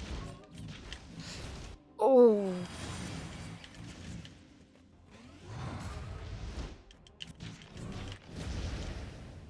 No, that was a bad one. That was bad. Oh, thank you, Io. That's very kind of you. It doesn't feel that way when I have to fight the boss multiple times. I mean, he is the final boss, so... But I should be able to do this by now. And it's a little frustrating to have done so well in the rest of the run to have it foiled right at the end, you know?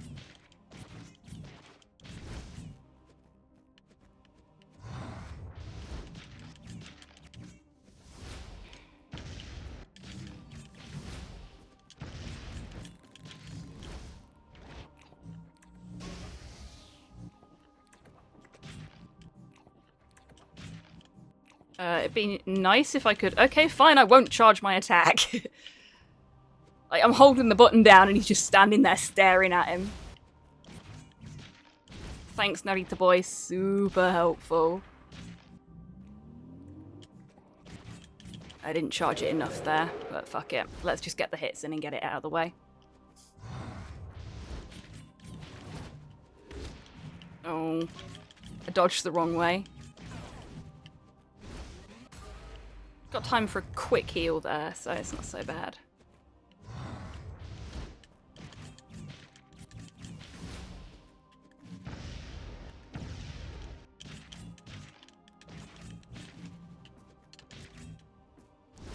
At least he gave me time to get back over there and smack him in the face there. That was very polite of him.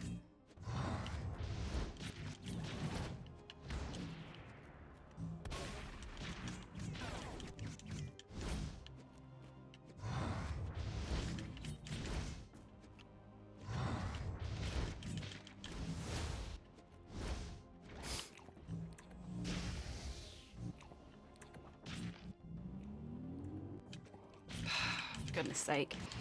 The charge on the baseball bat attack is really finicky.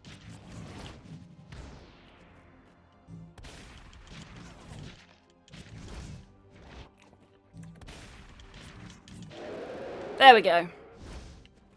Okay, okay. We got this. Probably. There's also a bit of luck of the draw with what abilities he uses. I dodged way too far then. It's a real shame.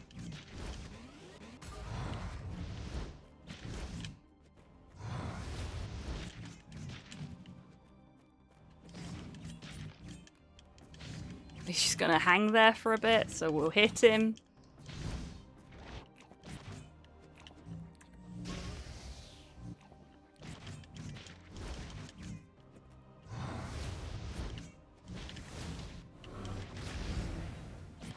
Dodged the wrong way again.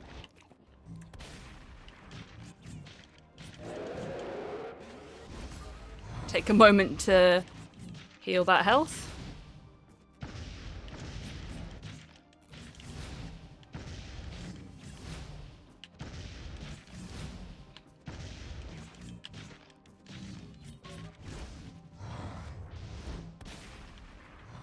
Yeah, that didn't hit him. Okay, I need to remember he's not vulnerable to shotgun blasts.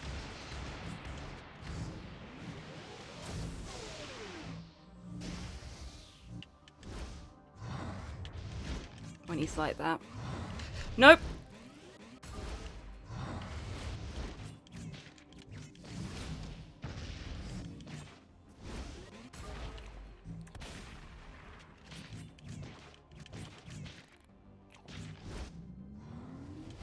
Damn it.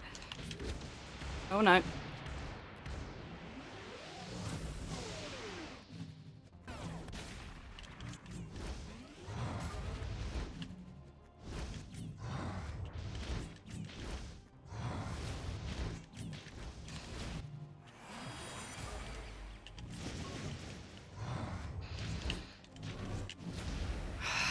Dodged the wrong way again. He's nearly dead. Yes! Yes!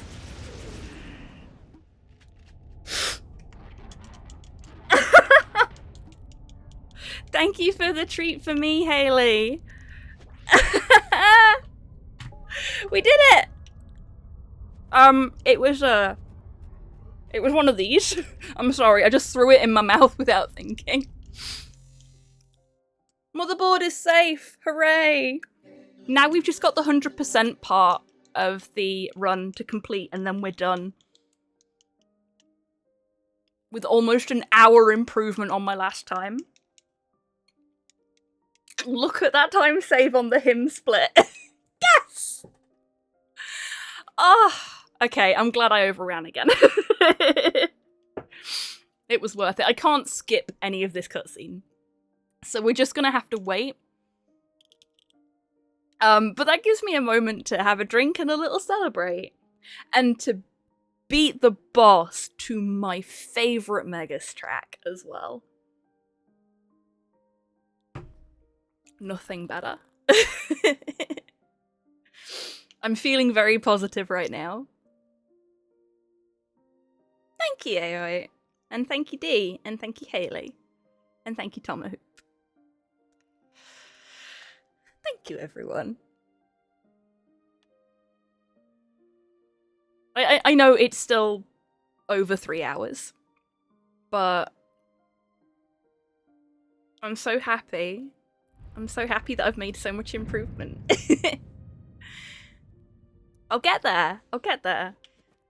I don't think it's possible for me to do a 100% run in under 2 hours, but I think there's some definite time saves to be made. So there's that last memory there, but there's also the creator's corrupted memory to do, which I think we can do now. Let's find out. Yes, we can, because this time I have all the fucking floppy disks. Okay, let's get this done. We're gonna run through this memory quickly.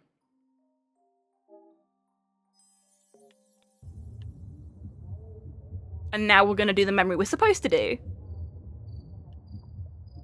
Yes, game, I know. I'm supposed to do that one first.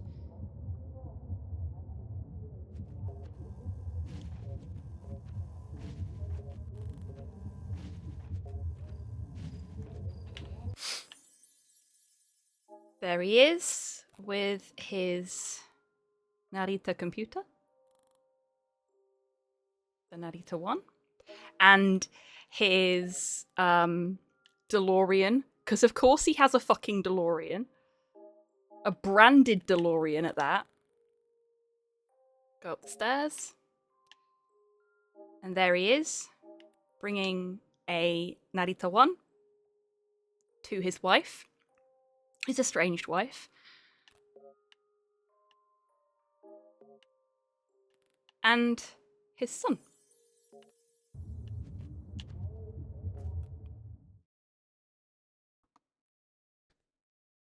And that is all the memories completed. Which means that is technically the end of the run. We've got a tiny little bit where we have control of the character still, but we have completed the run.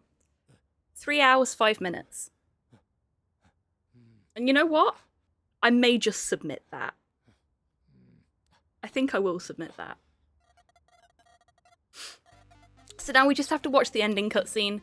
So we have restored the memories of the creator. He awakes, he is no longer infected by the disease that is him. That's H-I-M, not him the creator. He remembers everything that has happened. And suddenly he knows what's important.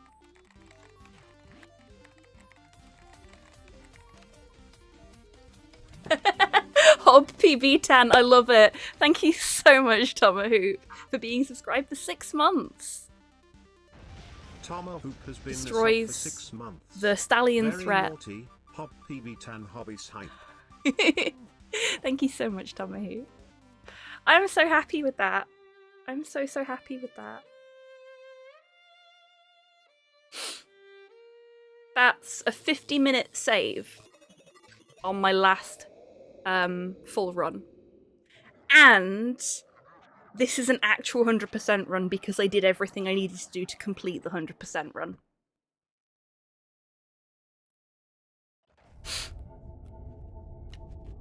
So we're just gonna run back this way. And we're gonna use our computer at this very familiar looking desk. Because we've just seen this desk in a memory, haven't we? Surprise! We're the creator's son. He made the Narita 1 for us. But unfortunately, the stallion threat hasn't been deleted from the real world. Only from the digital kingdom.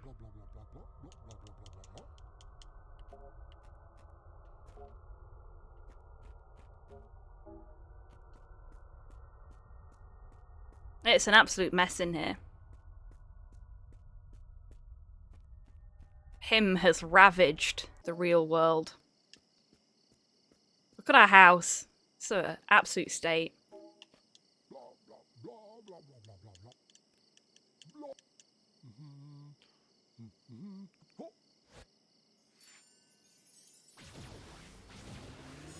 And now we get an ability we'll never get to use. Well, we might. But not in this game. Because they are going to make a sequel. They've already made Haneda Girl, which comes out this year, I think. And which I am super hyped for. But that, lovely viewers, is a 100% Narita Boy speedrun.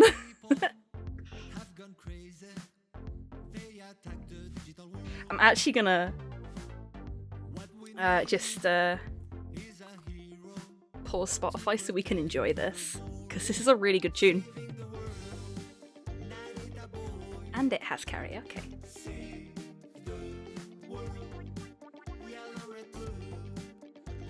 So, we done.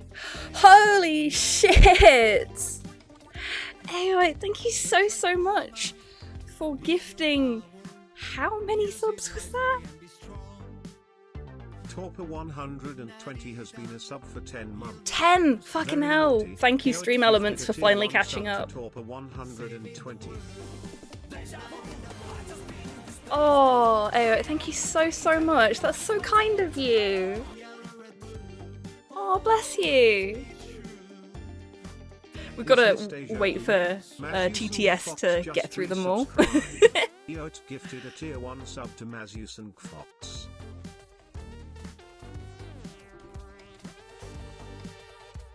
Oh, thank you.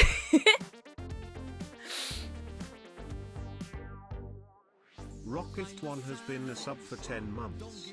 Very naughty, Yote gifted a tier 1 sub to Rocketh1.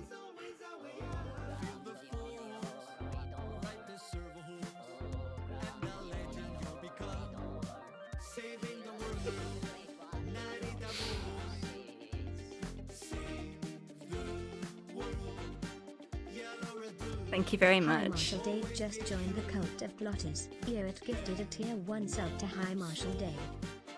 Looks to me like a marginally vulnerable hostage situation, Max. Ooh, does this mean we get to kick some puffy white mad scientist butt?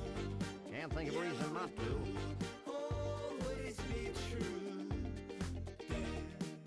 Jerv person just joined the freelance police. Great to have you here, little buddy. Ioid gifted a tier 1 sub to Jerv person. Also, the deja vu alert is my favourite alert. I love it. I love watching Porthos do his little spinnies. Is this deja vu? Pontius Lord Thank you 2 so, just so much. resubscribed. Yote gifted a tier 1 sub to Pontius Lord 2 ND. Looks to me like a marginally vulnerable hostage situation, Max. Ooh, does this mean we get to kick some puffy white mad scientist butt? Can't think of a reason not to. I think we've got 4 Lord more Sino notifications just joined left. the freelance police. Great to have you here, little buddy. Ioid Okay, gifted a not tier quite. 1 sub to Lord Sino. 3 more. Nearly there.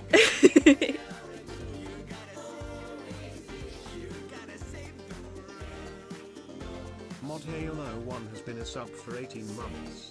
Very naughty, Yote gifted a tier 1 sub to Modhale01.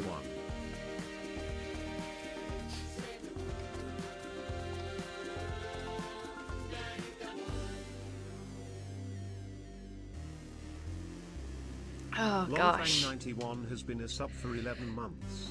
Very naughty, Yote gifted a tier 1 sub to Longfang91. This is such a good soundtrack, isn't it?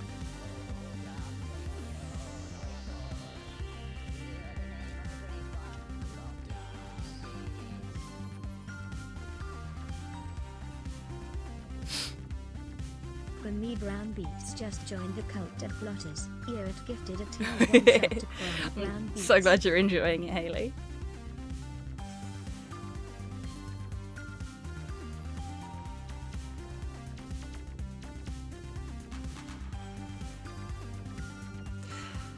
Yeah, so I think that went really well. Now that the alerts have finished, I feel like I can talk without the TTS cutting me up or vice versa.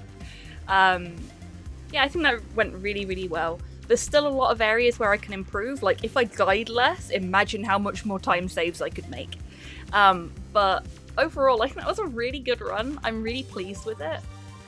An overall 50-minute time save on my last attempt, and it's only my second full run. I'll take that. I will most assuredly take that.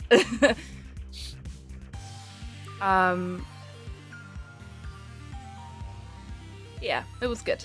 It was really good. And I hope for those of you that haven't seen this game before, what you've seen of me running it has given you enough of a flavour that you know whether you'd be interested in playing it yourself. It's been mentioned a couple of times tonight that it's currently 80% off on Steam, which personally, in my opinion, is a fucking steal for what is a really enjoyable game. Now, I know I'm biased. I backed it on Kickstarter. I've already got a lot invested in it. I love it. And I'm speedrunning it.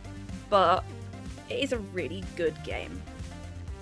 And it is, if I'm not mistaken, the first game that the team behind it have ever made. That's not to say that they haven't made games separately as part of other companies in the past, but this is the first game that they have made as a group together. and it's really good. Like, for a first game, it's really, really good. We're getting very close to the bit where it starts running off all of the Kickstarter names. I will be killing it before then, purely because it's got my dead name in there. And I don't really want to be showing that off on stream.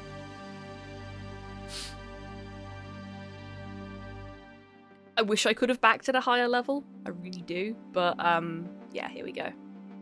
So we're just gonna skip back to the menu now. But yeah, that was it. I am so pleased with that as a run. I think that was really good. Let's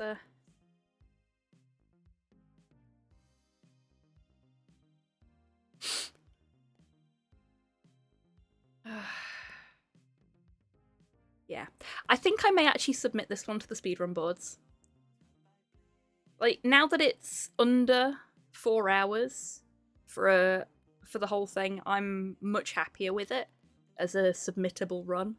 I'd like to get it to more like 2.5, because I think 30 minutes extra on top of the any percent run is good for an extra boss, all of the backtracking you have to do for the stuff to unlock the final memory, and running the final memory as well. I think 30 minutes is enough for that. So I need to get my time down in other areas so that I can really get what I think is a good PB for 100% run. But I think this is a good start.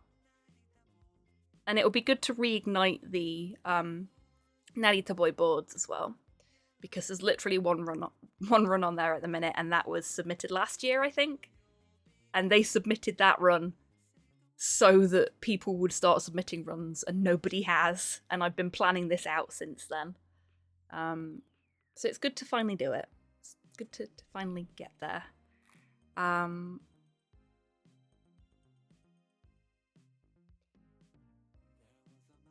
I've seen a couple of other streamers do stuff like this in the past, so I'm going to see if it works. I'm going to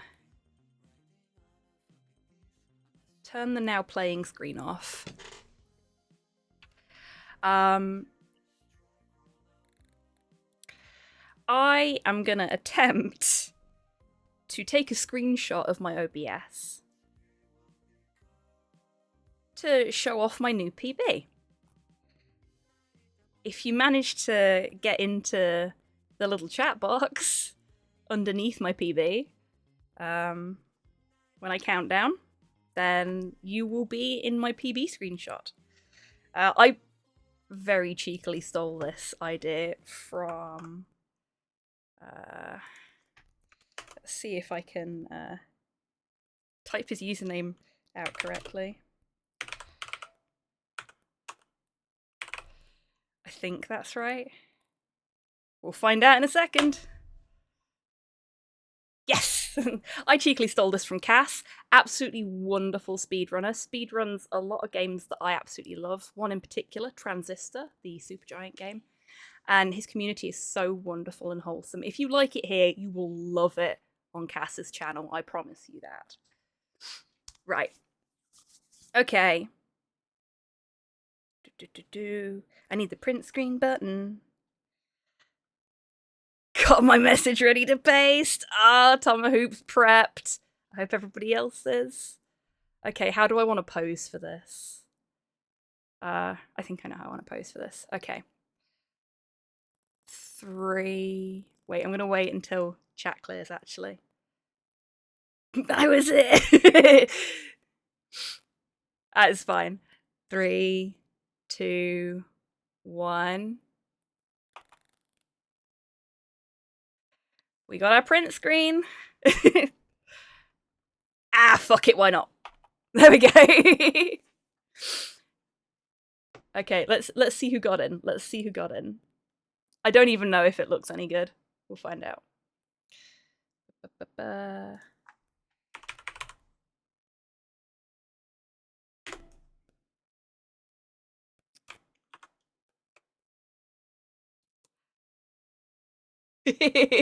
I look fucking terrible in it, but I don't care. Tomahoop, Haley, congratulations, you have made it into my PB screenshot.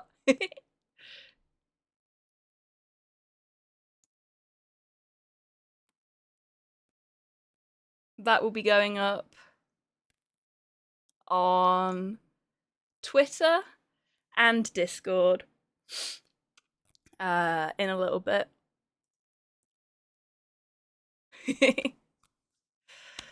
Thank you so much, everyone, for joining me tonight.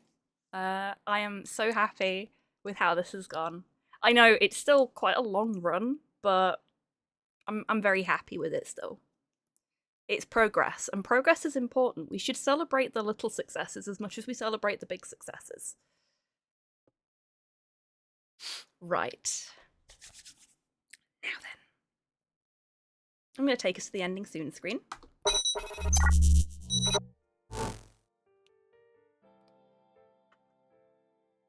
I'm going to attempt to exit the game. Yeah, there we go.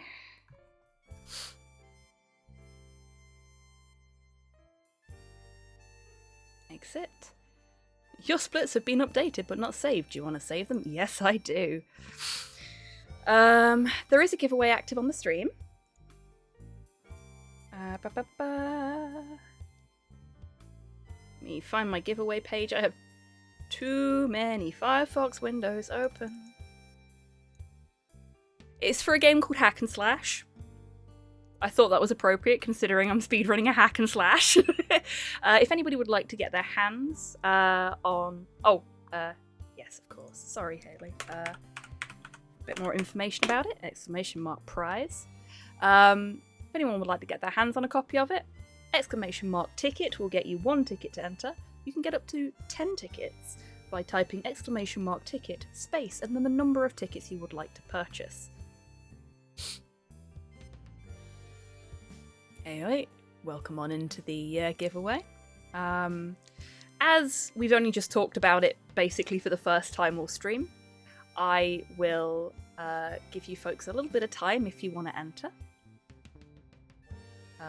So you have 5, 4, 3, 2, 1, and a little bit for the lag. The giveaway is closed. We have 3 entrants, 21 tickets purchased. Someone's feeling brave. Our winner, with a 4.76% chance to win, is Tomahoop. What are the chances? Congratulations, Tomahoop. I will send you your code. Never tell me the odds. Fair. I'll send you your code in a little bit. Congratulations. And commiserations to those that didn't win it. Okay, I will be back on Tuesday to celebrate my 3-year stream anniversary. On Tuesday, we will be playing a little bit of the first game I ever streamed. Ghostmaster. It'll only be a short stream, but hopefully it'll be a fun one. I'm terrible at Ghostmaster, but it's a game I absolutely adore and have done for a very long time. So hopefully we'll have a nice little time after I finish work on Tuesday. And hopefully I'll see you all then. But now it's time to send you off to someone else. So let's see who we've got. Oh, I know exactly where we're going. We're gonna go and hang out with another speedrunner. We are gonna go and see Juhos. Juhos is lovely. Currently doing just chatting, so it doesn't look like it speedruns tonight, but nothing wrong with a nice chill time with a fellow spooky game appreciator at this time of night for most of you, daytime for some others. Yeah, so hopefully I'll see you all on Tuesday. But I should actually, because I know there's been issues with pulling people into raids.